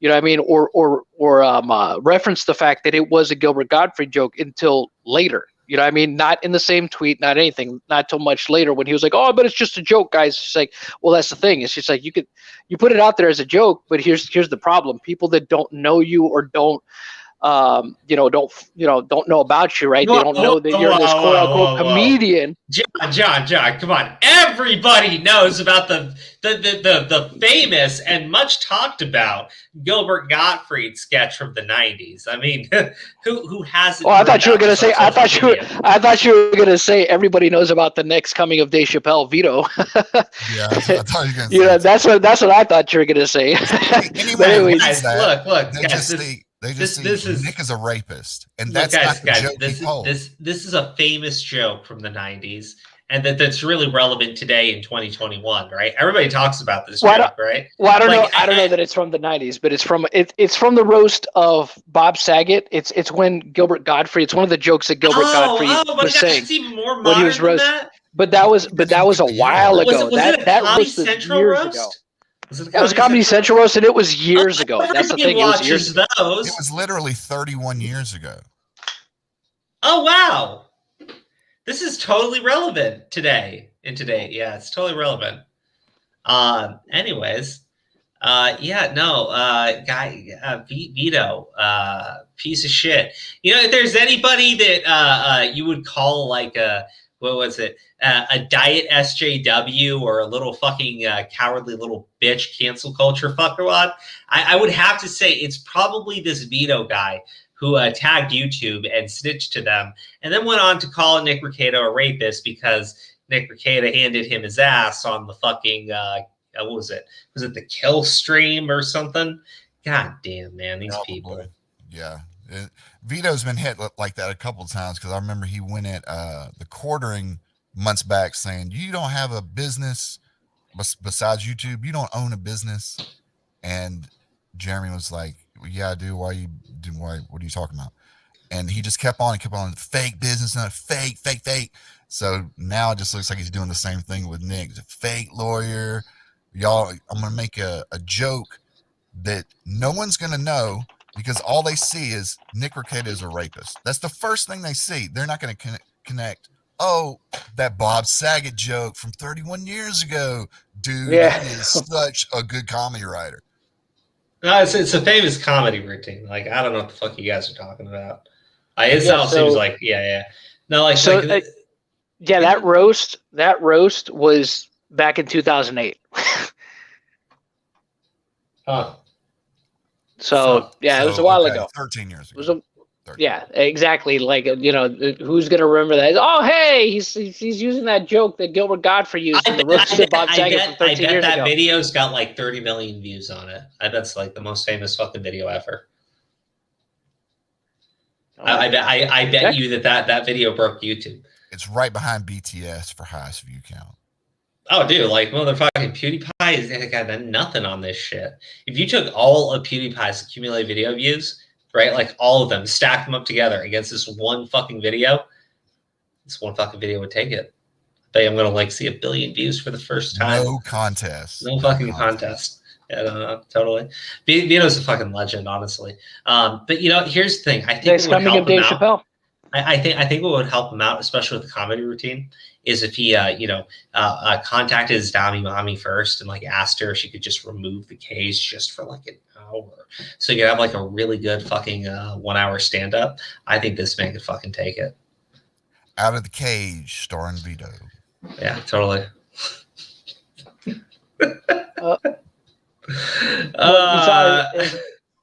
You saw his other, his other great hit and stuff. Some of his other stuff that I had sent you, right? Yeah. I mean, like, okay. What is this? When you run into Vito, do it with a car. No, sorry, that was a Frank Sinatra joke. God yeah, no, I'm sure Vito would get it. I'm sure if you told him that you wanted him to get hit with a car, that he would totally listen to you if you explained Frank that it was Sinatra. the Frank remember. Sinatra show. And like you actually, I'm sure if you said that to him, he wouldn't even need to ask for a reference. He would get the joke immediately because, as we all know, Vito, not Vito, fuck. Vito is like a comedic fucking god, a total genius. Writing gold. He just totally. Gold comes out of the pen onto the Twitter every day. Yeah, I'm sure if you contacted Vito and you said you are one ugly fucking piece of fucking garbage, you motherfucking piece of shit, you useless motherfucker, go fuck yourself, and then you said, don't worry guys, it was a Rodney Dangerfield joke. Hey, can we reference Vito's jokes now? I can say Nick Ricciardo's a rapist, and then everybody goes, "That's a Vito joke." Oh my god, I love that shit. God damn! Like honestly, I don't know, man. Like you were saying, like Vito and fucking Tommy were friends or something. Like, dude, I don't know if they are, right? But like, it's just like I vaguely remember him going on his stream a couple of times. Okay, okay. So more of an acquaintance then. Yeah. Okay, all right. Like someone said like friend earlier, and I was like, "There's no way you're friends with this guy." Yeah. Come on. YouTube and friend, those things get kind of a little intermixed. Sometimes. Yeah, I would say I want to again. I don't try to take people at their fucking worst. Like, I really don't. So I'm gonna just give Tommy the benefit of the doubt and just say that they're not friends, and that it's probably just someone like he's streamed with a couple times. Because that's happened. I've streamed with someone a couple times. Fucking Steve, he's had an angry slug on his stream a few times. Oh my god. Yeah. So anyways, guys, if you want to try out some Frank Sinatra or Rodney Dangerfield jokes on Vito, be careful. I have a feeling that he might be a little bit overly sensitive to a few of these things. And yeah, I don't think he's as much of a free speech absolutist as he claims. So I wouldn't recommend contacting him in any way, shape, or form. So anyways, just like, I like Vito, but this I have to disavow. He's had a lot of bad takes lately. Being switched to YouTube and all that, but this, definitely not cool, bro. And then he just calls him a fucking pussy. Like, I just don't get it. I really don't. He's going to delete all these tweets by tomorrow. I guarantee it. Yeah, he will. You know. He doesn't like people seeing him get his ass handed to him. I wonder if he's like drinking or something while he's doing it, like day drinking. Maybe. Does he work, or is it just YouTube? I don't know him well enough. I know he. Well, I don't know. I'm just not gonna say anything because I don't know him well enough. Well, I don't know. Like, because if he works and he's doing this shit, that's just fucking pathetic. But like, if he's if he's like at home and this is what he's doing with his life and shit, yeah, like pathetic. At noon on a Wednesday. Yeah, either way, he's just pathetic. Ugh. Yeah. All right. So there was something else I wanted to talk about. I can't remember what it was off the top of my head. God damn it. The title of your stream? No. Nobody wants to hear about the title of the stream. That's a boring story. Does anyone really care about the quartering versus ReviewtechUSA? I'm sure nobody tuned in because they not really. Not really. Yeah, I really don't care. I was going to talk about it, but then John really discouraged me. Well, here's the thing. Like I said, I'm not saying that what Jeremy said was right. You know, I mean, I don't think you should ever make it personal and involve family and stuff. So I would say he's wrong for that. Even if it's, even if he believes what he believes, just don't. You should be hands off of stuff like that. Just keep it between you and the other person. But the thing is, the reason why I don't care about it is because Rich has done this for years. Rich will sit there and truth of the matter is, Rich started it. You know what I mean? He could try to say all he wants. Oh, but he made it personal. He did. Well, Rich has gone personal before in the past too. You know what I mean? He's made it personal with people before in the past too. And the thing is, he started this shit. He's the one that always keeps it going. You know what I mean? He's the one that will make the videos, or talk about the courting on live streams, and he continues to perpetuate these dramas that he gets fucking into. So I don't feel bad for him. I don't feel bad for Rich. I mean, I don't think that his family should be brought into stuff. Don't get me wrong. I think that should be hands off. Yeah, but I agree. But the thing is, he always perpetuates shit. He continues to poke the bear. He always does shit like this. That's why, and I've seen him do it for years. That's why I don't really care anymore. It's just like at first you could be like, oh, that sucks. That's terrible. Poor Rich, right?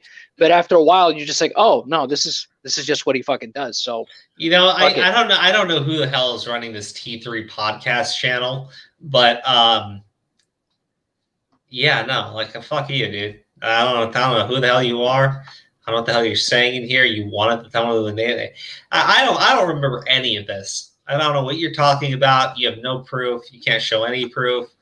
You're dishonest. And I've only acknowledged this to shut you down and put you in your place, Mr. T3 Podcast. Tell the truth, Crow. Yeah, here's the truth. I don't know who you are, and I disavow all of your statements. But I will not have you banned from my chat because you are free to spurg out all you want. But I don't know what you're talking about. Don't know anything about this. Are they a mod? It looks like they're a mod on my screen. Yeah, no, I made them a mod so that they would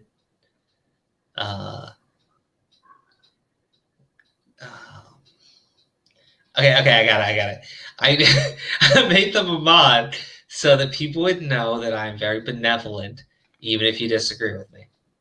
Ah. Yeah, totally. Saved it. What does this review tech drama have anything to do with that tweet he put out the other night that said like Keemstar's right, drama's dead on YouTube. There's nothing going on. I don't know. Maybe. What I do know is basically ReviewtechUSA. I don't know about the Keemstar stuff, right? I guess there's a situation with his parents where he bought their house, right? So he took over like all the payments and everything for them, so that they could retire and just live there free and not have to pay for anything, right? Which it makes sense that you would do that for your folks, right? So that's just like being a good son, right? If you have the money to do it. Like, obviously, I'm not saying like, you're a bad child if you can't afford it, right? But like, if you have the money to do something like that, right? And ReviewtechUSA and most of these like large YouTubers probably do have that. Then, that's just being a good child. Now, for some reason, somebody flipped this into ReviewtechUSA, Rich or whatever, Rich, right? He ripped his parents off and he stole their home. He abused the elderly. And I'm like, look, man, I don't want to get involved in the type of drama ever that I see people like fucking Quartering and ReviewtechUSA get into. They're both little fucking bitches about this. They both need to just fucking take a step back from each other. It's really fucking stupid and petty and pathetic. But Quartering, what he did there, like, that's just hitting so far below the belt. Yeah, it's don't come after people's parents or talking about their. Well, man, like, you're fucking sitting there, like, look, dude, he's being a good son, and you fucking flipped it into him stealing from his parents. You're fucking disgusting, dude. What the fuck? I bought my grandmother's house 2 years before she died. We paid off her entire house. She never had to work again. It was great, but I don't go around. I just told it, but I don't really go around saying, hey, I bought my grandmother's house and all this stuff. Good for you, dude. That's great. I think Jeremy kind of likes to knock it Rich because they both make good money. And, well, I know Jeremy makes pretty good money, and he probably just wanted to shit on Rich's, good day. Because I remember that day he put up a tweet that says, I'm now a homeowner. I thought he bought his own house. But buying his parents' house, great. Or taking over the payments. He didn't buy the house, he took over the payments now. But whatever, that's great. You're the great son. I'm glad you could do Well, that. yeah, I mean, he is. You broke up there. Hello? Crow? Oh, Crow's Oh, out. man. he disconnected himself. I'm back. See, I think what it is Hey, that Fiends. Shh. you I was disconnected yourself, talking. bro. I was. Yeah, well, talking. nobody heard what you said, so Okay, cool. I'll finish because talking. you disconnected yourself. All right, so Well, why I don't was you in the start middle from? I was in the middle of saying something, and I believe I left off on a specific word. If I could only know what that word was, then I continue. You'll just start from the top then. Yes, I was saying. You know what, John? I Yes. feel like maybe you should take it over from here. Okay, so here's the thing. I don't know if Rich did indeed end up buying his parents' house, right? And I don't think Jeremy knows the details on that either. So I don't think that he should be. I believe what it was is that Jeremy shared a video of somebody saying that, of somebody making that accusation against Rich. Oh, Rich, he scammed his parents out of their house or something like that. And Jeremy, I think, shared the video. Probably shouldn't have done that, right? Because you don't know for a fact that that's true, and you don't know if what that guy's putting in there, or the receipts that the guy is putting in his video or whatever, you don't know if that stuff that's actually been substantiated. So why would you spread that along? You probably should. No one has a mortgage agreement or a bill of sale or the deed to the house. Yeah. I mean, come on. Nobody's going to have. Exactly. Nobody's going to have any of the financial information, right? Only Rich is going to have that stuff. But the thing is, don't sit there just because you don't like the guy. I mean, you shouldn't be spreading false information about him, especially stuff that's personal, right? When it comes to, like I said, it's his family. You really shouldn't cross that line. I don't think that's appropriate. So this random maligning user here has provided a little bit more context on the situation. Now we should take everything they say with a grain of salt because they've been very dishonest so far. That is what started everything. That's what kind of started the beef between them, right? And this is what I mean, that Rich does start shit, right? Because Rich is the one that. Okay. So let me put it like this, right? I think that Rich coming out there and saying something like, "Oh, quartering cover shit he doesn't really care about." No shit. No fucking shit. The dude puts out like what? 5 to 8 videos a fucking day. It's internet. I'm sure he doesn't care that much about majority of the shit that he's uploading. Of course. And I personally don't care, right? Like I mean, like, it's a stupid thing to fucking care about. That's a lot of what YouTubers do, though. That's not mutually exclusive to the quartering. And that's the thing about it is that Rich was beating that drum, and it's kind of like, it's a stupid thing to bring up because it's just like, somebody could say that about Rich too. It's just like, well, hey, Rich, you don't care about the things you're talking about. I don't have any evidence to back that up, but I'm just going to say it. You don't believe any of the shit that you make videos on, so you're in the same fucking boat, even though I can't prove it. You know what I mean? It's fucking stupid. It doesn't matter. That's the other thing too. It doesn't matter. It's content. I can tell you every day what video that's going to come out for people, because I see on Twitter, everybody gets the news at the same place. So I can tell you every day what the quartering's going to have up there, or maybe what Rich is going to have up there. It's just the biggest stories of the day you can pick. I don't give a shit about the subjects I cover unless it's, very personal to me, and I'll let people know that. But why do people assume that you have to care about the content of the video, the content of video you're making? Look, just tell the story.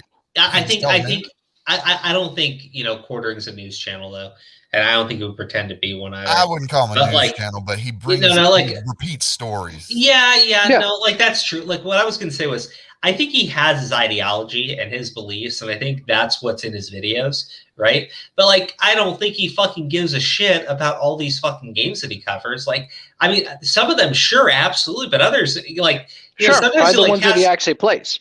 Well, yeah, but sometimes he has trouble pronouncing certain shit. I'm like, okay, you don't really care about this, but like, I don't give a shit. Like, it's still something his community might care about. Right, like exactly. I'm just saying, like, it's not even that heavy of fucking criticism. But like, if he then spurts the fuck out at Rich for pointing it out, like, okay, that's an overreaction. Rich is being a little fuckwad because it's a criticism you can levy at just about any fucking YouTube channel that's big enough. Okay. Quartering probably gets it a lot Hello, Aura. He puts out Of course. so many videos. He puts out so much Hey, content. what's up? Bring How the hell heat. Bring can the you heat, do Aura. Bring the heat, Yeah, Aura. go off. Yeah, go ahead. What do you Tell mean? Yo, Go what's up, on. about Paul? the review tech stuff. Go ahead. Yeah. I like the way you say Review it. Drop the the, review way I tech say shit. it. Review Tech was yeah, the way being you a say. fucking punk ass bitch one day, and he decided to call out fucking quartering for no fucking reason when he does the same shit himself, or at least the argument could be applied to himself. So that's what Absolutely. happened. Yeah, it's Huh? dumb. And the thing is, he always makes it a point to kind of like bring it up. So Well, Jeremy, yeah. Go ahead. It's nothing new. Rich does this all the time. He's always gotten into beef with people for the dumbest shit. He's gotten into beef with Keemstar, DSP, fucking Wings of Redemption. Mind you, like some of those are lolcows that are easy to like win against because like no one fucking likes them. Yeah, like who's gonna really stick up for DSP and Wings of Redemption? Like, let's be real. Come on. Nobody. Yeah, exactly. So of course he got some easy W's for that, but like this one is just not so easy. Yeah. Like Rich Jeremy's has not always gonna been go like down without a little bit of a fight. Yeah, exactly. Like and Jeremy has the audience to back him up. You know what I mean? DSP has more trolls than anything, and so does Wings. DSP's Yeah. a bitch. Yeah, that's the only difference in this scenario. And the other thing too is, look, the other thing to bring up is the fact that, look, he says what he said, and that's fine. He could feel however he wants about Jeremy, but here are the facts though. He's made way more. The people who keep giving DSP money for that WWE money, dude. For the game, that for the shit game. was It's for the hilarious. WWE game. Yeah, That's it's for the WWE game. Fucking a million fucking dollars for some stupid shit like that. That guy's a fucking nut job. They hacked his bank account the other day and showed how much he was spending on that bullshit. Okay. First off. One. Okay, look, I never, ever, anyone in the audience ever do anything that fucking stupid. But also, holy shit, that was hilarious. I can't it's fucking a lie. federal crime, but It's a federal fucking crime. It's out there now, and like, I mean, come on, the dude's just like, life is just completely fucked. Like, that's completely. That's the saddest existence I know. You have people that hate this guy so much they will commit a federal crime just to make him look bad. Just to own him for the day. Like, come on, that's some like fucking that's like the Christorians. It's that level of fucking commitment. They had those guys in his bankruptcy proceedings, like the one guy that was actually buying his debt during the bankruptcy proceedings was one of the trolls.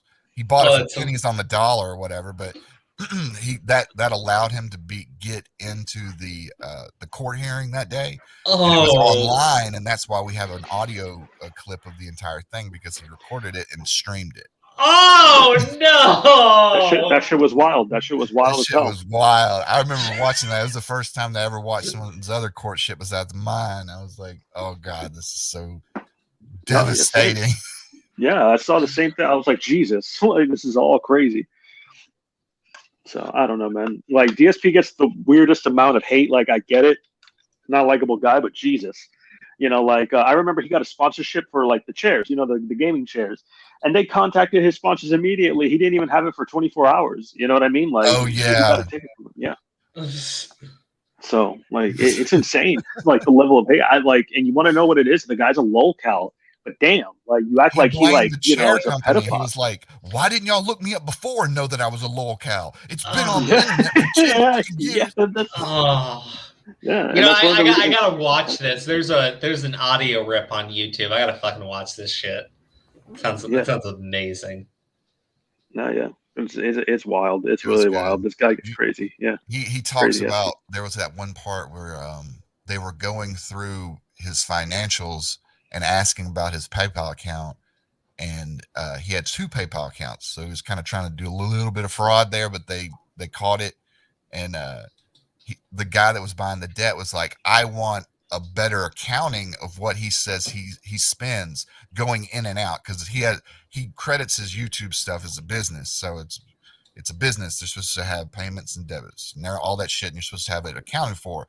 And he's talking about he spends close to like, what was it, or like $8,000 a month on stuff for the business, video games and shit. Yeah, video games and shit like that. And he put that WWE payments in there. There's microtransactions. Yep. And the guy was like, I want a better accounting of this because this just sounds super shady. Yeah. No, dude, it was wild stuff because like they were even reading off all the stuff that he bought, like, you know, like, oh, PlayStation 4, PlayStation 4 Pro, you know? He's claiming that, you know? Fucking, he's like, this is all my business, you know? This is all for my business. Nintendo Switch. I need it for business. Yeah. No, and then they were trying to bracket his income because he gets he was trying to use his YouTube pay, but you get money, which is tips, you know, basically super chats and shit. Yeah. So they're trying to like figure out how much money he was making then. And he's like, oh well, you know, I just use that for like groceries. I don't get much, you know, like he doesn't keep that shit like it's not on paper. Right. You know what I mean? He would have been taxed on the tips because he keeps going back to that every time. He's like, these aren't donations, these are tips. So okay, so where's the tax on that? No, you're not going to get out of taxes. Dude, I don't know. Out of everybody, I'm super fascinated with Darkside Phil the most. Like, I was actually going to, like, compile shit and make, like, you know, like, documentary style thing on this guy at one point. But Gundam does the best docs on DSP. Oh, it's a Gundam. They're perfect. Like, I helped him with the last one. I had a lot of fun. He's a fascinating dude. I think Phil could have been something if he wasn't fucking crazy, you know? Phil actually was the creator of Let's Plays. He's maybe one or two, but he was one of the first to take that camera and set it up in front of the TV and record himself playing a game and talking over it. Yeah, he was before PewDiePie. Before PewDiePie, for any of it. He would have been big if he just would have upgraded his level of production at the right time. And didn't have the ego. Didn't have an ego, and it wasn't DSP, you know. Self-sabotaging DSP, he would have been somebody. Yeah, that and the mass uploads, that shit was insane. Like 12 uploads a day and shit. He bragged like, I've got more than 15,000 uploads to YouTube, and I just can't wait for the day that YouTube just shits that big turd out of its system. Because who the hell watches a DSP stream, except if you're clipping it for your video? Like if you're doing research for your video, they're great, but they're all. Well, it's a great archive channel. Yeah, it's a great archive, but they're all out of order, so you might be there. That's what I was helping Gundam with. He's literally has that. There's a Google for DSP. It's like you type in a couple words. No way. That shit is so funny. Oh man. Well, you know what? If there is a demand, someone will come up with a supply. So that makes sense. Yeah. All right. Let's talk about some of the smaller stuff. Because there's like 4 quick things I want to talk about, and then I figure we're done for the night. The first I'm gonna head out though. All y'all take care. All right. Take it easy. Okay. All right. Thank you so much for coming on tonight. Yep. Right, Also, if you figure out who's running that T3 podcast account, you fire them. I know that's me. Yeah. Sorry. No. Then fire yourself. Yep. See you later. Bye. Good night. The wrong person left. Okay. So I'm gonna go hit a bowl real quick. I'll be right back. Yeah, you do your thing. Okay. All right. Let's see here.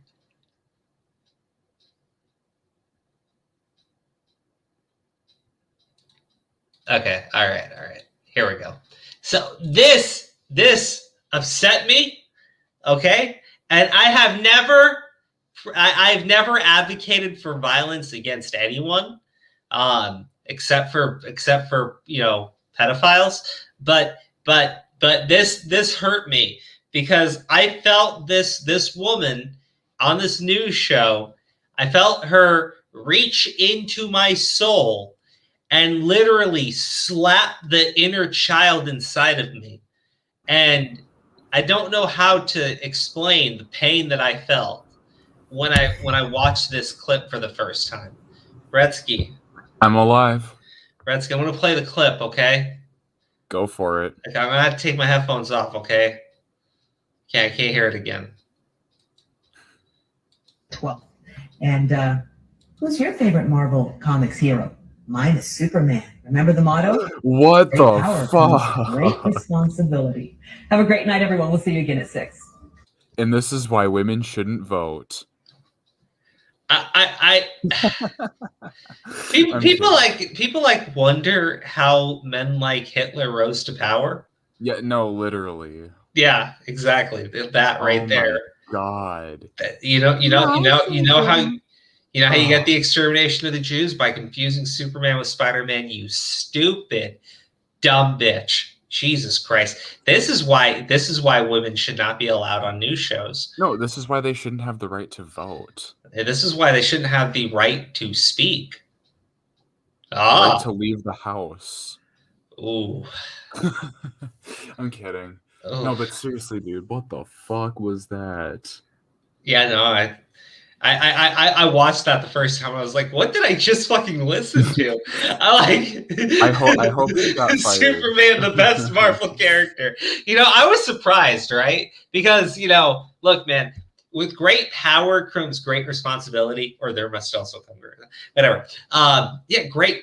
But I was really surprised. I personally thought that she was gonna say her favorite Marvel character was Batman, and was gonna talk about his famous quote, "Hulk smash." Oh God.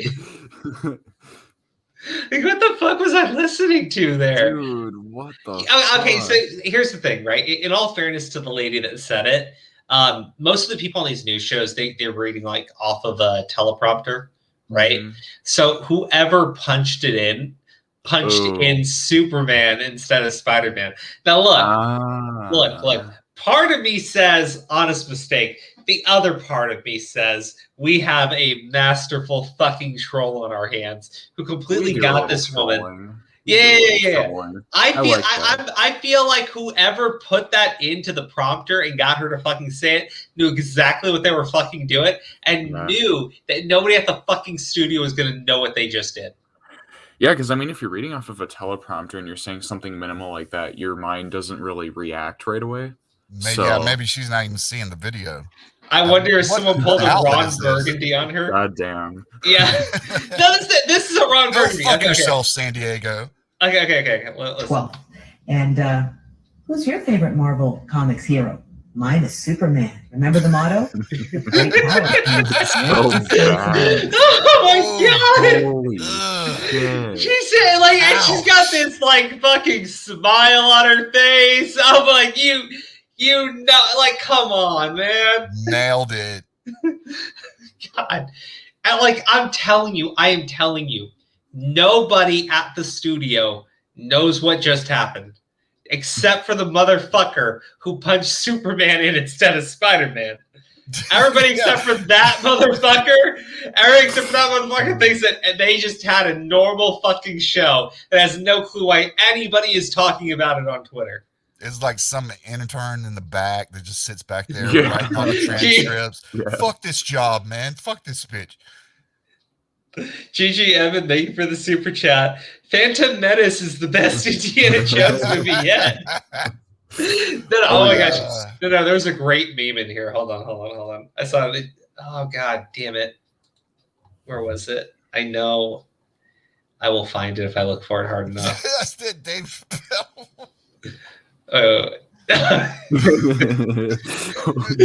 With great power comes great. Oh God.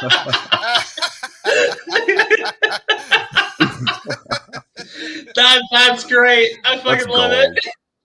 No, there's a better one in here. I just gotta fucking find it. Jesus. Here we go.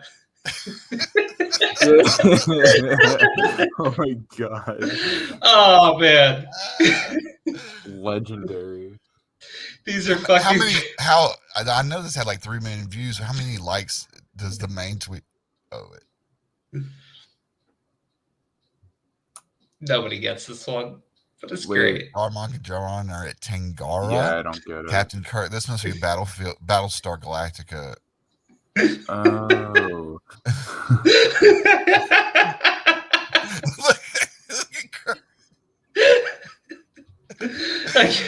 Okay, all right. The responses to this shit are great.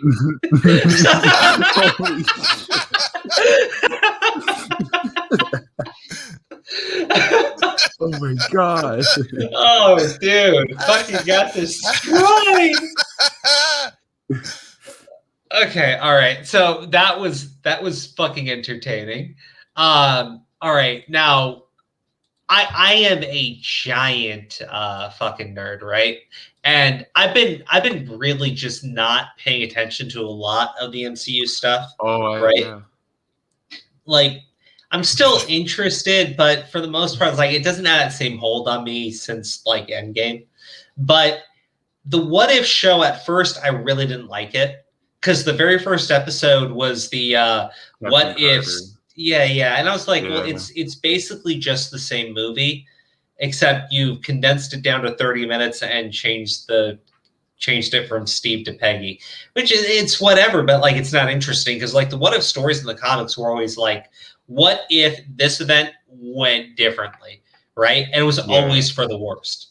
And I can't remember exactly which episode, but I think it was the third episode where they finally did a story where it actually was about changing the events of something that happened, right? The Chadwick Boseman one, the Guardians of the Galaxy. No. That one was terrible too. That was the second. Yeah, that one I didn't care for. Okay. Yeah, I've seen all of them, but I forget. Yeah, that was the second episode. So the first two episodes were about replacing the main character with somebody else, right? Mm-hmm. Yeah. And I know a lot of people really didn't like the Chadwick Boseman one because they're like, so basically Star-Lord is pathetic, and literally if it was T'Challa, then everything would be perfect and there would be nothing bad ever. Like it's really, it really just makes Star-Lord look like a fucking cock. Like it really does. It really fucking does. Jesus. Yeah, no, it really they shit all over that guy. Yeah, no, he's fucking cleaning up a goddamn Wendy's. I was like, oh no. And it's like present day too. The motherfucker still got a Walkman on. They have CD players out. It's like pitiful. Fucking pitiful. It's sad. Okay, so like that. Okay, so the first two episodes I was not really a fan of, and I was like, okay, the third episode though was Hank Pym killing off the Avengers. Yeah, that was pretty tight. And I was like, okay, that was more in line with a traditional kind of like What If comic story, right? Although it was still, but it was okay. Now, the next episode I think was the Doctor Strange episode. Oh, that was a good one. Yeah, that one was a good one. That was. I really liked that episode, and I was actually really hooked on the What If series when I saw that episode because I was like, okay, that was amazing, right? Because that was you're watching the movie, but then something did change, right? Mm-hmm. And it leads to this really crazy version of Doctor Strange, and seeing that scene at the end when he actually talks to the Watcher, that was great too. So I really like that. And then I can't remember, but I think Marvel Zombies was the next one. Yeah, Zombies. Yeah, I think it was that one. War. Yeah, okay. So Marvel Zombies was okay. I like Marvel Zombies, like the comic book, and I feel like you would need to dedicate an entire series to Marvel Zombies to really understand why it's so good. But seeing the end scene where Vision kind of like suicides himself and leaves them with the fucking zombie Scarlet Witch, I was sitting there going like, yeah, that was weird. Vision, you are an asshole. Go fuck yourself, dude. Like I can't leave her. Good luck, guys. I'm out. I was like, motherfucker, you just described this bitch as a fucking god who is also a zombie. Help your friends, you asshole. And then he's like, I'll repent for my sins, and then rips out the Mind Stone. Motherfucker. Okay. The reason why they call it the coward's way out is because of men like Vision. Then Party Thor. I didn't like Party Thor that much. Like, it was an okay story and everything. It was kind of kiddie to me. It was like the whole thing with Loki. I thought was funny though. Yeah. It felt more like a filler. Yeah. It felt like fucking filler. That was weird. I was like, you could do so many fucking things. But then it ended with that scene with Ultron. And I was like, oh, wow. Okay, so this looks good. And then I guess there was supposed to be a episode with Iron Man on Sakaar, right? What? So instead of Hulk going there, Tony Stark was supposed to wind up there somehow. Oh. And that episode, because of COVID and everything, for some reason got cut and pushed back to next season. But I really want to know how that one was supposed to play out.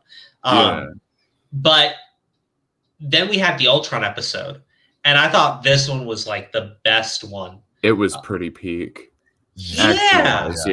I really liked it, especially the Watcher. Like, I know he zipped up Thanos like a Dude, fucking bad suit, but the my Watcher God.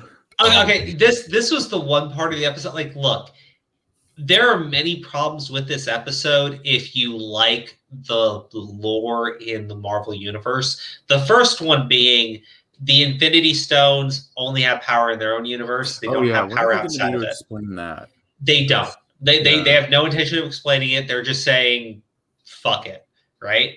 The second thing is that if Thanos was this easy to fucking kill, Vision should have just done that. Where was Vision? Oh, Yeah, they're trying to rip the fucking Mind Stone out of his fucking forehead. I'm sitting there going like, well, do you think maybe you could just wait for Thanos and then just one shot him by cutting him in fucking half? Like this makes Thanos look like such a bitch, right? But it's also hilarious because he gets cut literally in half. He didn't get to say a word.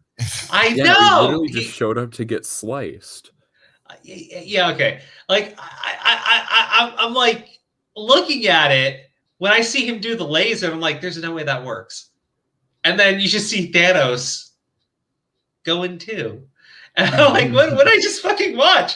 But like the thing is, it Like, didn't damn, want. the Mind Stone had a power up. Fuck Well, me. yeah. The thing is, obviously, Thanos. The story has nothing to do with Thanos, right? Yeah. They want to focus on Ultron.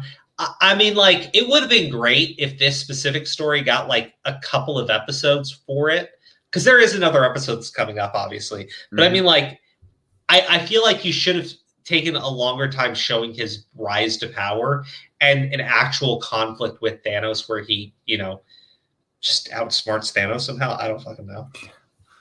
I feel like that would have been more interesting. But also, at the end of the day, it would have wound up being the exact same result. Thanos has to die. Thanos just has to die. Or else we're just doing Infinity War and Endgame again.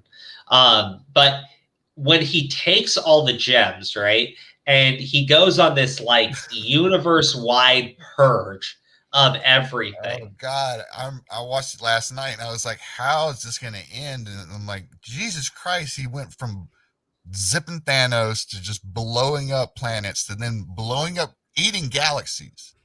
I'm like, holy oh my God. Okay. Yeah, dude. So like people are like, oh my gosh, that's like Galactus. Like, no, that's way bigger than like Galactus. No, it was bigger than Galactus. Yeah, Galactus can big as eat a a planet, right? And can only absorb the energy from one planet at a time.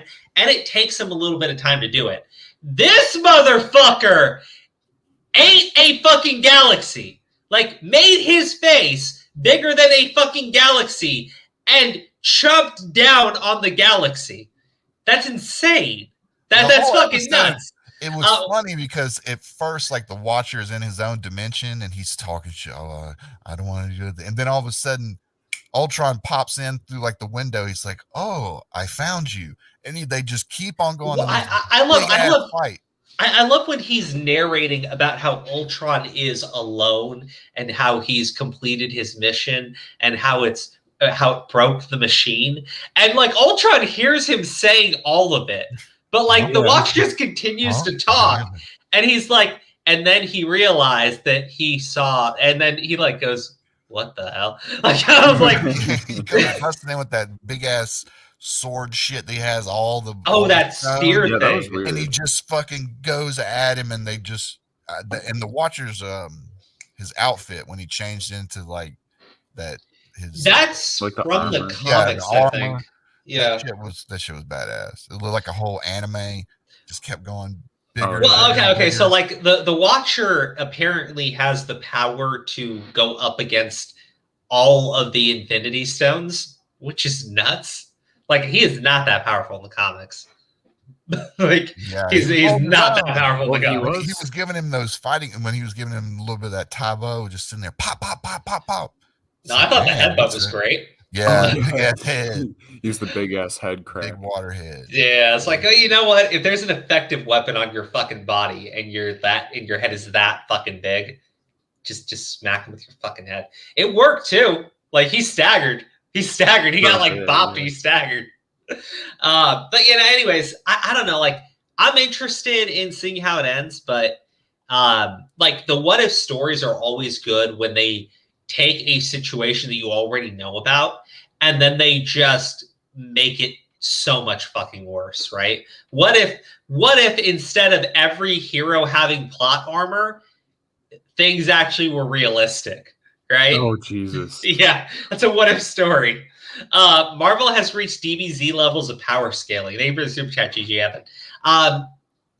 Yeah, kinda, I guess. Like the fucking fight that the Watcher was having with Ultron when he's punching him through different universes and shit.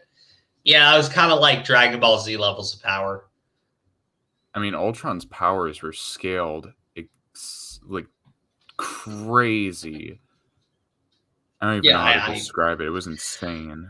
Like it was fun to watch. I'll say that. Mm-hmm. It was just genuinely fun to watch. But again, I want to see how they finish it because it ends with the Watcher fleeing, Ultron taking over his like multi-dimensional palace or whatever the fuck that place was. He's supposed to be on the fucking moon, but whatever. Anyway, so Ultron takes his place of power where he can like see all the other universes at the same time. And he goes and hides with the evil Doctor Strange in his destroyed universe. And then he asks him for help. And now they're going to go form an Avengers team because he is interfering, because the Watcher always interferes. He always says he won't, but he always does. The Watcher is the tease girlfriend who like is like, I can't do it, and then she does it. And then the next time it's the same thing. I can't do it. I swore no. And then she does it. I kind of thought it was funny how Doctor Strange, like, he's like, I want to hear you say it before you actually do it. That's because he's evil. That's evil Doctor Strange. Yeah. Steve evil Strange. Doctor Strange. I heard they call him Strange Supreme, even though like I thought Strange was already Supreme, I guess Stevel would be the only name you could give him. Yes, Dr. Stevel. Yeah. Okay. So he's gonna they're gonna come and put together a team of all the characters from all the other little what if series. So we're gonna get T'Challa Star-Lord, everyone's favorite. Cool. We're gonna get Peggy Carter, everyone's favorite. Yay. Hey, we're gonna get Party Thor. That's more fun. Yeah. At least he's got good jokes because it is Hemsworth. Yeah. Okay. Like the jokes with Party Thor were actually kind of fun.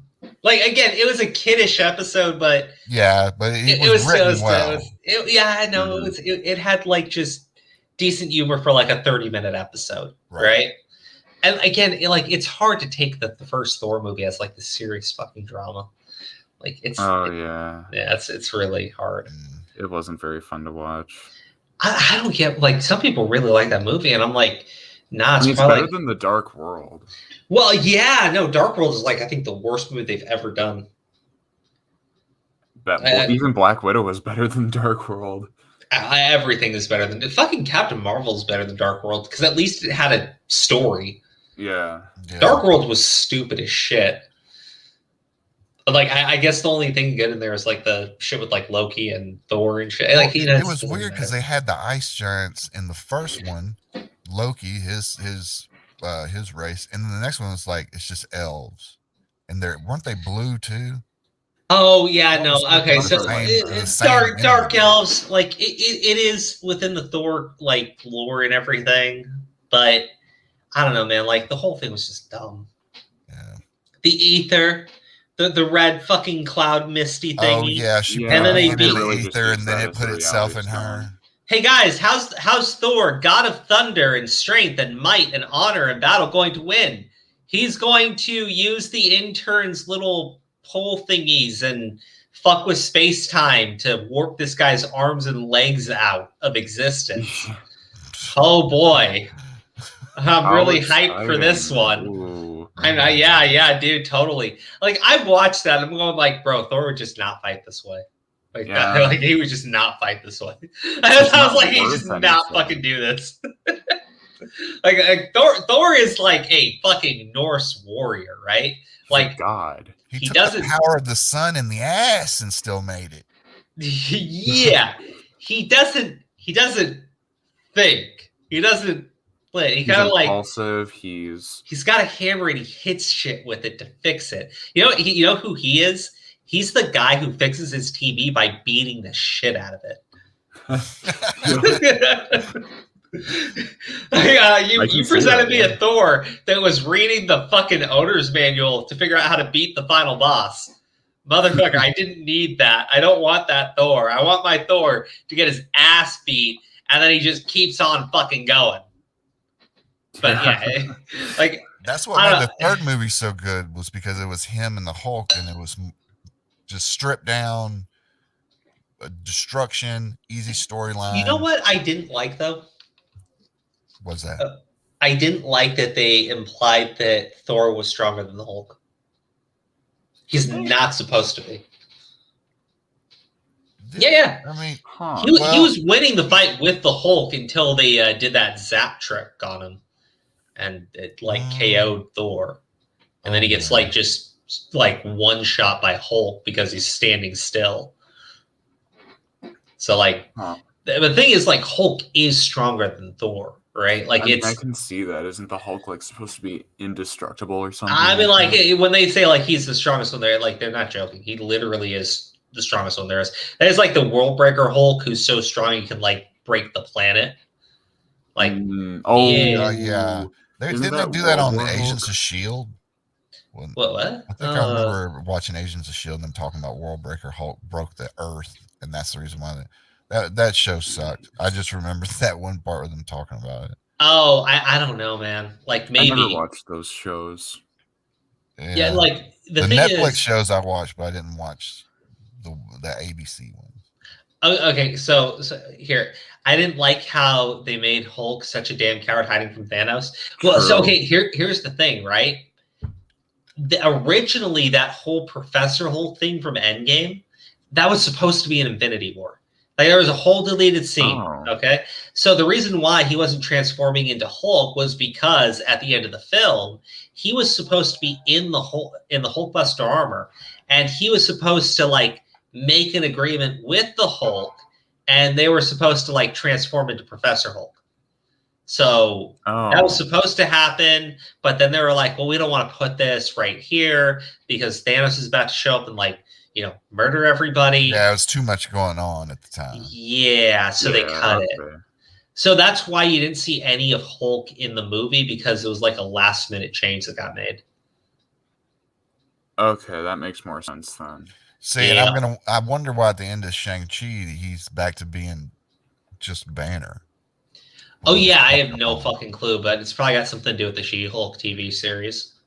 Yeah, I did hear that what they were planning on doing is they were gonna do some weird explanation that like the snap like took his energy away or some shit like that. But it's also because like with the She-Hulk stuff, if they use him as Professor Hulk, it would cost a lot of money. Yeah, I mean, that's pretty much what it is. It's just cost too much money to put fucking CGI. Well, yeah. What's his name again? The actor? Mark Ruffalo. Yeah, Mark Ruffalo. It's too much money to put Mark Ruffalo and all that CGI shit when you just, show him as a human being, and then say, oh no, this magical glove with magical powers nobody understands magically took away my magic powers and transformed into a magic rage monster. Yeah, Like- tune in next time. I'll tell you how. yeah. We'll resolve it in an end credit scene in like a movie 5 years from now. Yeah. It's like, Thanks they for don't the money. fucking care. Yeah, no. But like She-Hulk is going to be like the like they're going to put a lot more focus on that character. But Mark Ruffalo is going to show up in the series. It's just cheaper not to do all the CGI. So they showed him first in Shang-Chi without it, because that also saved them money too. Yeah. All that Hulk shit's expensive. Because I haven't seen Shang-Chi, but to tell you the truth, I know exactly what happens between what I can see on YouTube and everything. You know what? Didn't I'm going look to tell you good at right all. now, you're wrong. It's a good actually a movie? decent. It's a good movie. It's a It decent is movie. decent, yeah. Yeah. It exceeded. And my well, I'll put it like this: the main villain of the film, very relatable. Just gonna say that. Okay. Yeah. Okay. Yeah. If there Like was when you figure out why he's doing everything, makes total sense. there's no movie theaters down here, so it's a little bit harder to catch it. I thought they were going to put it on. Well, are you gonna go Disney see Plus. Venom too? I don't know. Oh I saw Venom no, 1. I saw Venom 1. I know exactly what goes on. bro! Come on, it's fucking But Carnage. this one's got Carnage, though. It's got Woody Harrelson as Carnage. Something's gonna finally drag me back out to the theaters. Yeah, it's called Venom fucking 2. Let There Be Carnage. Go see it. It's gonna have to be something special. It might. Yeah, be it's that, I don't called know. Venom 2. Let There Be fucking Carnage. Go fucking see it. Jesus Christ. I know I'm gonna see it. That's for sure. Yeah, dude, I already got All my right, so tickets. what about the Eternals? Y'all gonna go see that in the theater? No. The Eternals I can feel suck like my that dick. would be a Yeah, waste of okay. money. Yeah, no, it's called a giant waste of time. Oh no, you get to see a big fucking Celestial. You know, they don't say shit, right? And they're completely unexplained in the fucking comics. So That's exactly Have how it's fun. gonna be too. She's gonna Have tell a fun. story. She's right at that part where the Kit Harington goes, "Why didn't y'all come and beat up Thanos or take care of Thanos?" the She's gonna be giant like, space "Just the red monster thing said in the-" not to. Yeah, he said no. Oh, that makes sense. We are not to interfere. Okay. Yeah, no. I'll The deviants, check it out. guys. We're only Yeah, the supposed to deviants. interfere with the deviants because the What? deviants are the Thanos most is threatening thing to fucking deviant. humanity. The fucking Even though Thanos comes Thanos in and is like snaps funny. half of humanity away, and they're like, "But the deviants kill like 5 whole people every year." You see, he almost picked off that kid at the shore. Jesus, it's like so fucking. It's just so dumb. Like holy crap. Like that's the problem when you're trying to introduce characters but tie them into shit that's already like done and been established, right? Like I mean, you can't do the Eternals without talking about fucking Thanos, right? Yeah, They're just gonna exactly. go way back in time because now they're Well, getting themselves into a weird corner. Well, to the tell thing is, story. it's not like there was this like magical space thing and you know everybody disappeared and then everybody came back. No, everybody knew it was fucking happening. They all knew who Thanos was. They're all talking about it, Right. right? They have So, the like- musicals about it. So like you have this problem now where like everybody knows about the magical space titan purple monster that killed half of all life in the universe, right? How are you going to explain why the X-Men didn't get involved if they're supposed to exist in this universe? The fucking Fantastic Four, Reed fucking Richards would have been like perfect. He would have been perfect for that problem. I mean, maybe they all got snapped away, but I'm just saying, right? The problem with the direction they're in right now is you want to introduce us to all these new characters, and you're going to have to explain why none of them got off their ass when half of all humanity was wiped out. And it can't be that they were all the ones who got snapped away. That's stupid. Go fuck yourself. Or they're just like, well, you didn't hear about this person because they always kept a low profile. Yeah. That guy, Professor X just has like a little shack out somewhere for the last 60 years or so. He's just been hanging out, chilling, and all of a sudden he's going to come through and say, "Hi, they're X-Men." No.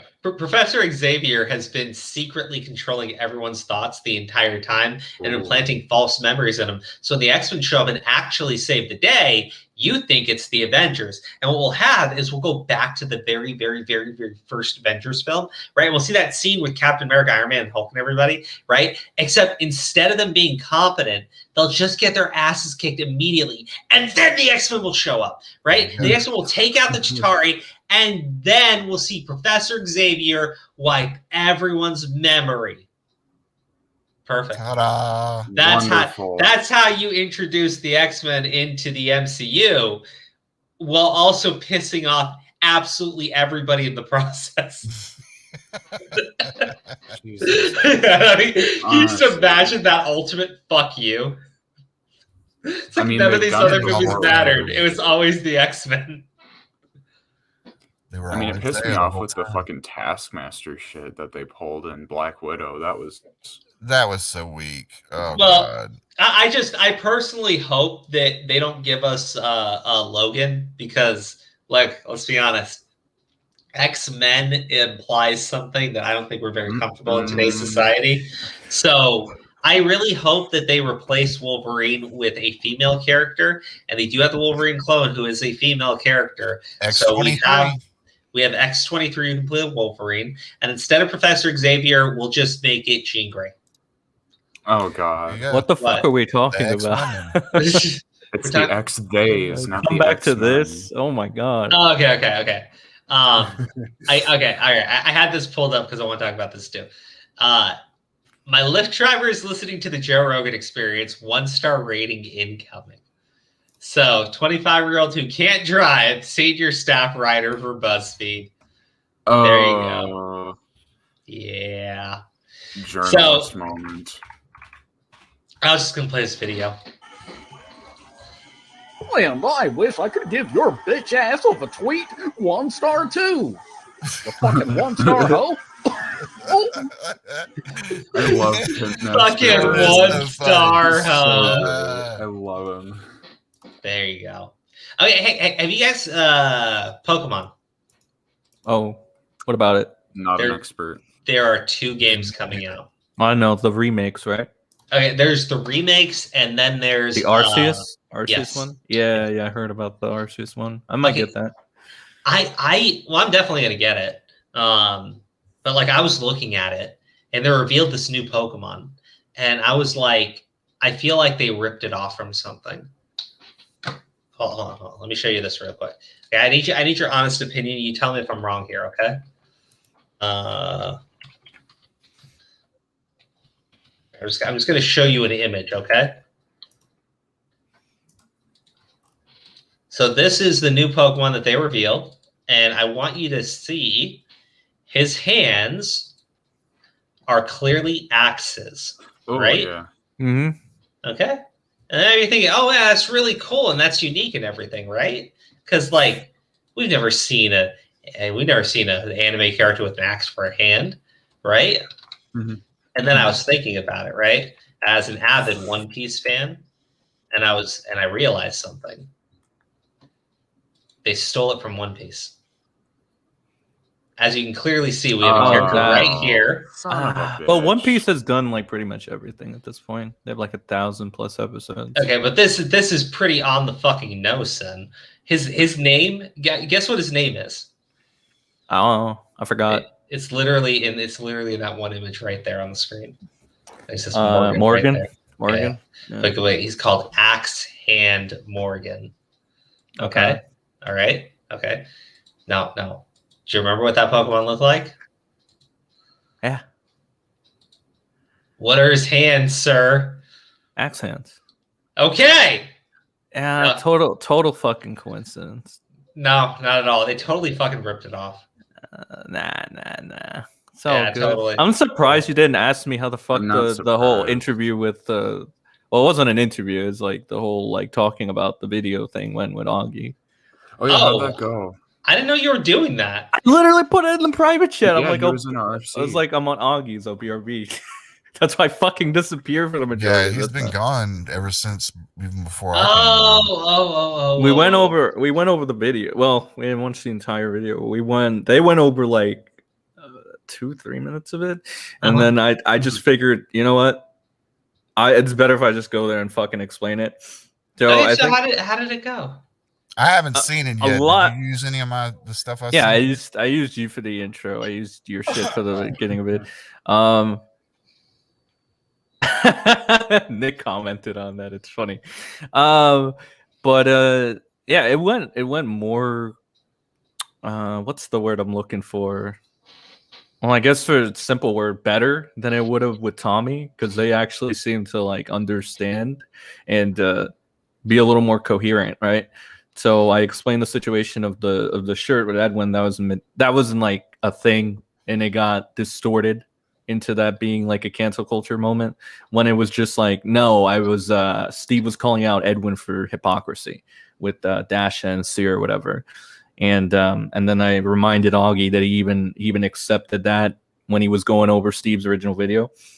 And yeah, so they were pretty much caught up to speed, and they're like, okay, well, and other than like hanging out with Deity, because they do not like Deity. They do not like Deity. I don't really like Deity either. So I don't care. Yeah, look, I like Steve, we all told Steve that Deity was fucked up, and it took Steve a while to realize. Yeah, but like Steve gives a lot of fucked up people chances. Like I know, but like you know what? Work on that with him. But you know what? It's not done because he likes fucked up people. It's not being done because he likes what the fucked up people do.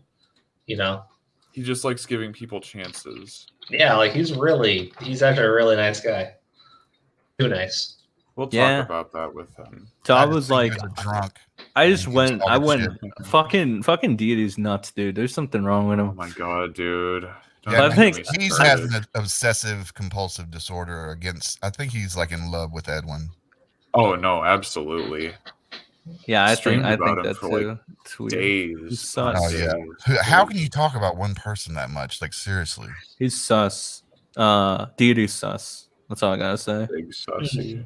Yeah, he's a sussy, whatever the fuck they say. I don't want to say that. So for the most part, everything went well on the stream. Yeah, they're like Augie doesn't really remember Steve, and he doesn't remember if he said anything bad about him, but he just doesn't have really any problems with him. The Oreo said that he doesn't remember Steve, but he doesn't think that they both unanimously kind of agreed that they don't think Steve is pro cancel culture. So that's good. So I feel like at least Steve got vindicated, and they had like about 700 people. So I think that whoever wants to like listen, they'll listen. Whoever wants to keep hating Steve, obviously they won't listen. Well, they and Tipster's cool with Steve too, so it's not. Yeah, it'll probably be about the same for me too. Because I'm the thing they actually, it's funny they went over your point. What is your beef with Nick? What the fuck happened between you guys? Oh god, because he didn't really give a shit about your about like the what you had to say about like, you know, like your input. So I used like your I don't give a shit what he has to say either, because the beef I have with him is two things. He talks shit about my dad. I'll be right back. I did this earlier on the stream, so I'm going back over it for the people that are here, but you had left before. But yeah, he talked shit on my dad after he said something about me sending $50 to that guy that works for Tommy, because the guy came into my chat, my DM, a few weeks, maybe a month before me and Tommy had that falling out. And he was crying about, Tommy doesn't pay me any money. I do all this work. I need some money for my mom. I take care of my mom. I need this, I need that. And then when he broke it off with Tommy, I want to fuck with those people no more. This was on the DMs. This wasn't the rant I did. The kid was still in my DMs, and I told him, just like I told Diorio, I said, I'm coming to you, you know, because I have beef with Tommy, but not with you, and blah, blah, blah. You saw that on the little DMs I gave you, right? Something about fuck your. Are you talking about the one where he's like, you have a dead dad or something? Yeah. That section right there. That's why I have beef with Diorio, and for the fact that I know he talks shit on the streams before. I've heard it with Tommy, And they, Tommy said, "Fuck your dead dad," and all this shit behind the scenes. And for years, I've had to listen to that bullshit. Why'd you guys have beef in the first place? Like, was it really worth having beef? Like, yeah, I don't give a fuck about that. Those people, fuck them. Tommy's just a drunk on YouTube that has no job. This is what he does to give his child support or do whatever. Now, I don't like the dude because years ago he made us some streams talking shit. It's the same thing, dude. This was before when he didn't know about my dad, so he just took it the wrong way of me saying I was hunting terrorists. I was doing something with my law firm looking for some terrorists, a guy that we needed for deposition. This is way back. This is like 2007, 16. And Tommy spurged out about that. But he never asked me what I meant. So it was kind of like a passing comment that I had made on a voice call that me, him, and Clown were on way back when I first met him. They were bugging me at my fucking work, and they were like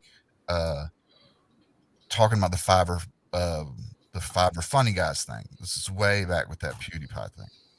So back then, I was cool with him. And when I started working at Drama Alert, I was cool with him at first, but Keem didn't like him at all. So I remember for like a year straight, he was on Tommy's ass from like 2017 to 18. I didn't have no beef with him then. But as soon as I left Drama Alert, I tried to be friends with Tommy. I went to him and I said, "Look, I'm going to tell you firsthand what exactly these lawsuits that I've been in for 15 years, why they mean so much to me, why they're precedent setting, and why, this is exactly what it is. The whole spread. You can look it up and everything, court documents, everything." And told it to him, and he was cool. And he was like, "Hey, will you train Dr. Shivago, my guy from the news team?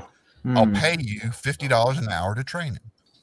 I said, "Sure, I'll do it for 2 hours." He paid me $100 back then, and it was cool. This went on for about a year. We were cool, and all of a sudden, what was it? It was when I asked him to put that thing in the description, and he said he would, even after he was sitting there for the whole yeah, time. I put that in. I don't know. I don't think they really said anything with that. You should watch the video and let me know what you think. Yeah, I haven't seen it yet. I just got home and I saw the streams going on. I thought maybe you use that, but it's such a complicated and convoluted story. I try to condense everything.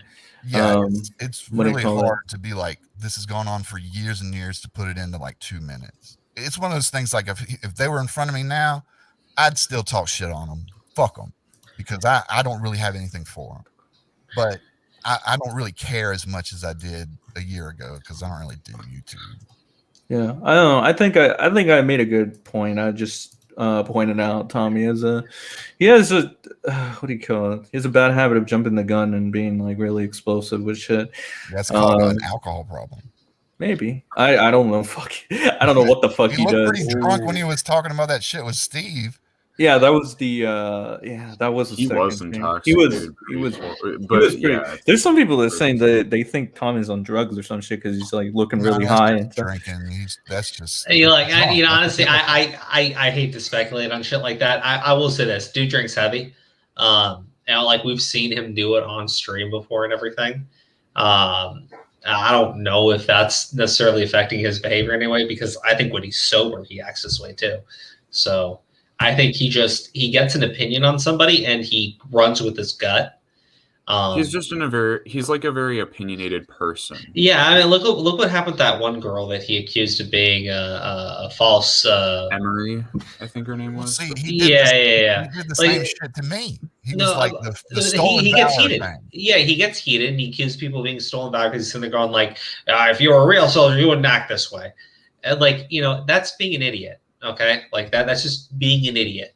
Okay, it's nothing fucking. I do want to point out like one point to Matt Pat if he decide, or Matt Pitt, whatever the fuck his name is, if he does decide to like just show up randomly, because he did like quote tweet Aura and was like, You're within your right to criticize. I'd like to point out, since you did bring up Emory, they did reconcile, ended up raising over $8,000 for people that were left in Afghanistan. I'm like, well, that's fine. That, like, you know, that's cool. That's cool. That's fine. I like that. That's fine. You know, the point still stands. I don't know if he didn't get the point, or I don't know if he's intentionally not getting the point. The point is that Tommy goes ahead and he just makes fucking shitty claims without doing any fucking research. That's the exactly point. what he did. That's the fucking point. 100%. I don't know. I don't want to hear this I'm glad that happened, right? But it's kind of weird that you would bring up, like, well, what was the point of bringing the Afghanistan part or something? Oh, we raised. Okay, that's cool, dude. That was my point.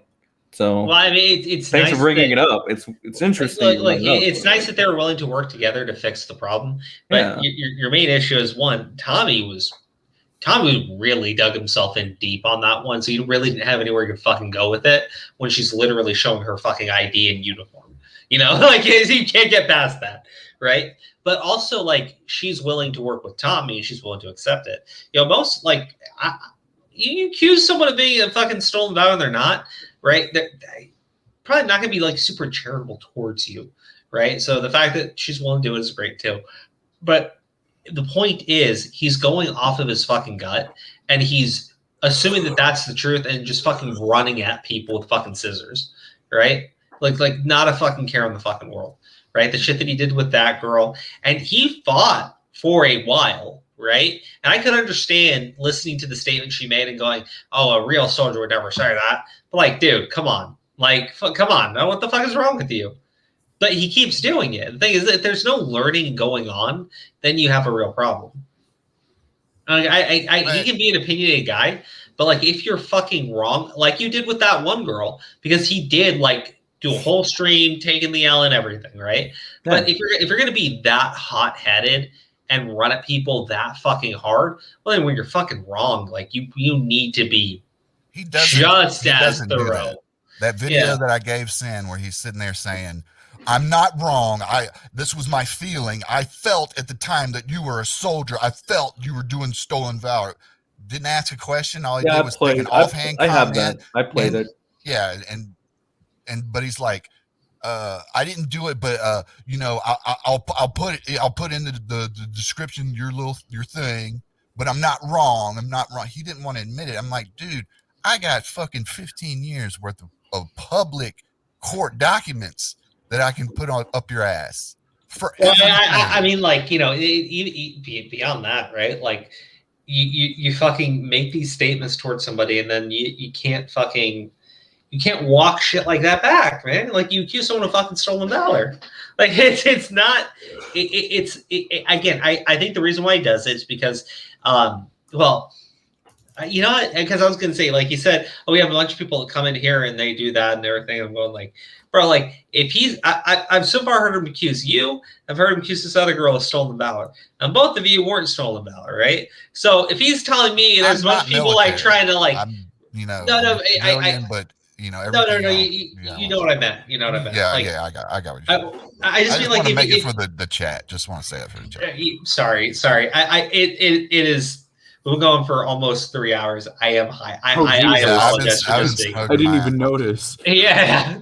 But what I meant was, if he's been that wrong about you and that wrong about this other lady, and he's telling us that there's all these other people trying to infiltrate his community, like, maybe they're not stolen valor either. Maybe it's just Tommy. Maybe he's just, like, got a really bad fucking call on this. I don't know, man. I don't know. I think it's. Well, he's a drunk. To me, he's just a fucking drunk. Because I've tried to reason with him before. I've tried to be cordial with him before, because we did kind of the same thing when I was doing PNN and giving John a shot and trying to get some other guys on the scene, because that whole thing is not. I don't make money from any of this. I just do it for fun, and I like putting people on that have talent. That's what I like to do. I don't like to cancel people or talk shit about them. Like, I don't see why he came at Steve in that kind of way. He didn't know who he was or anything. He just had this idea of him in his head by what he looked like. And all of a sudden he's like, fucking that's JW. He's a council call. I mean, what are you basing this off of? You're just drunk and you're just taking the first thing that comes out of your head, what you see, and getting yourself into a lot of trouble. That's why I haven't watched him since we had that falling out and I shit on him. But I don't really care any much about the machinations of the little bitty bullshit pissy ass drama that he wants to make, if that's what he's doing. If you're just doing it for content, just is this content just a joke? It's like, who gives a shit? Who wants to watch this shit? Who wants to watch somebody like that? Some people do. Some people like watching chewing gum reviews. It's an audience for everything on YouTube. I guess so. Well, guys, thank you for tuning in tonight. I appreciate everyone who joined us. John, who is no longer here. Sen, Origami, who is no longer here. Redsky, Josh Pescator, who is still here. Anyways, there was one final thing I was going to talk about, but I don't have the energy for it. But I guess Spooky and Diori are fighting on Twitter over 14-year-old cartoon characters or something. I don't fucking know. But wow, what a great use of time. I'm not kidding. It's fucking great. Look, look, they're fighting over it. What? Look. Oh my god. Yeah. Okay, so here's the thing, right? Wait, is this because Nick unfollowed Spooky and then she got upset? Yeah, they've been she's been bitching about fucking Nick. Here's the thing though, right? I look at this right there and they go I'm 14 and everything. And who was it? Yeah, Kayla, right? I go you know how anime characters, right? Oh gosh, what's a good one? Ray Zero, right? Ray Zero's got a character. It's like a fucking kid, but she's 10,000 years old, right? Oh, it's one of those. Yeah, she's a fucking kid, right? You can tell me she's an immortal vampire or whatever, right? Or literally any fucking story. She's drawn like a fucking kid. It's a fucking kid, right? But then you look at these other anime characters Yoko from Gurren Lagann. She was 14. What in this image here, right? Because there's a time skip in the series, right? They draw most of these characters like adults, right? It's weird. It's really weird, right? In anime, they got the minor characters. By minors, I mean high schoolers and everything, and they draw them with the proportions of adults, right? And then they take these fucking immortals who are thousands and hundreds and millions of years old, and they draw them little kids. It's anime's fucking weird, dude. Anime's really fucking weird. Yeah. We gotta appeal to that other audience lurking in the back. The thing is, a lot of these animes are made for because they're called shonen, right? So shonen is young boy. So the demographic is like a teenage boy, right? Mm. So look, there's a reason why they're drawing the characters that way. Yeah. Yeah, it's because their audience is, yeah, teenage boys. I don't know why this needs to be explained to people. I really fucking don't. But again, if you have a problem with it, I get that too, right? If to me, right? I watch anime because anime is fun, right? I get she's drawn to be sexualized and everything, but I didn't watch Gurren Lagann and look at Yoko and go oh man, it's like a fucking 2D cartoon. I guess I just don't feel it the same way people. Hentai is different though. Oh no! Oh no! Hentai's totally different. I'm getting out of here on that one. I'll see. Chichi Evan, thank you for the super chat. Edwin should trick or treat at Dee Dee's house dressed as Jeffrey Dahmer this year. Thank you all, guys. We're ending the stream now. Good night.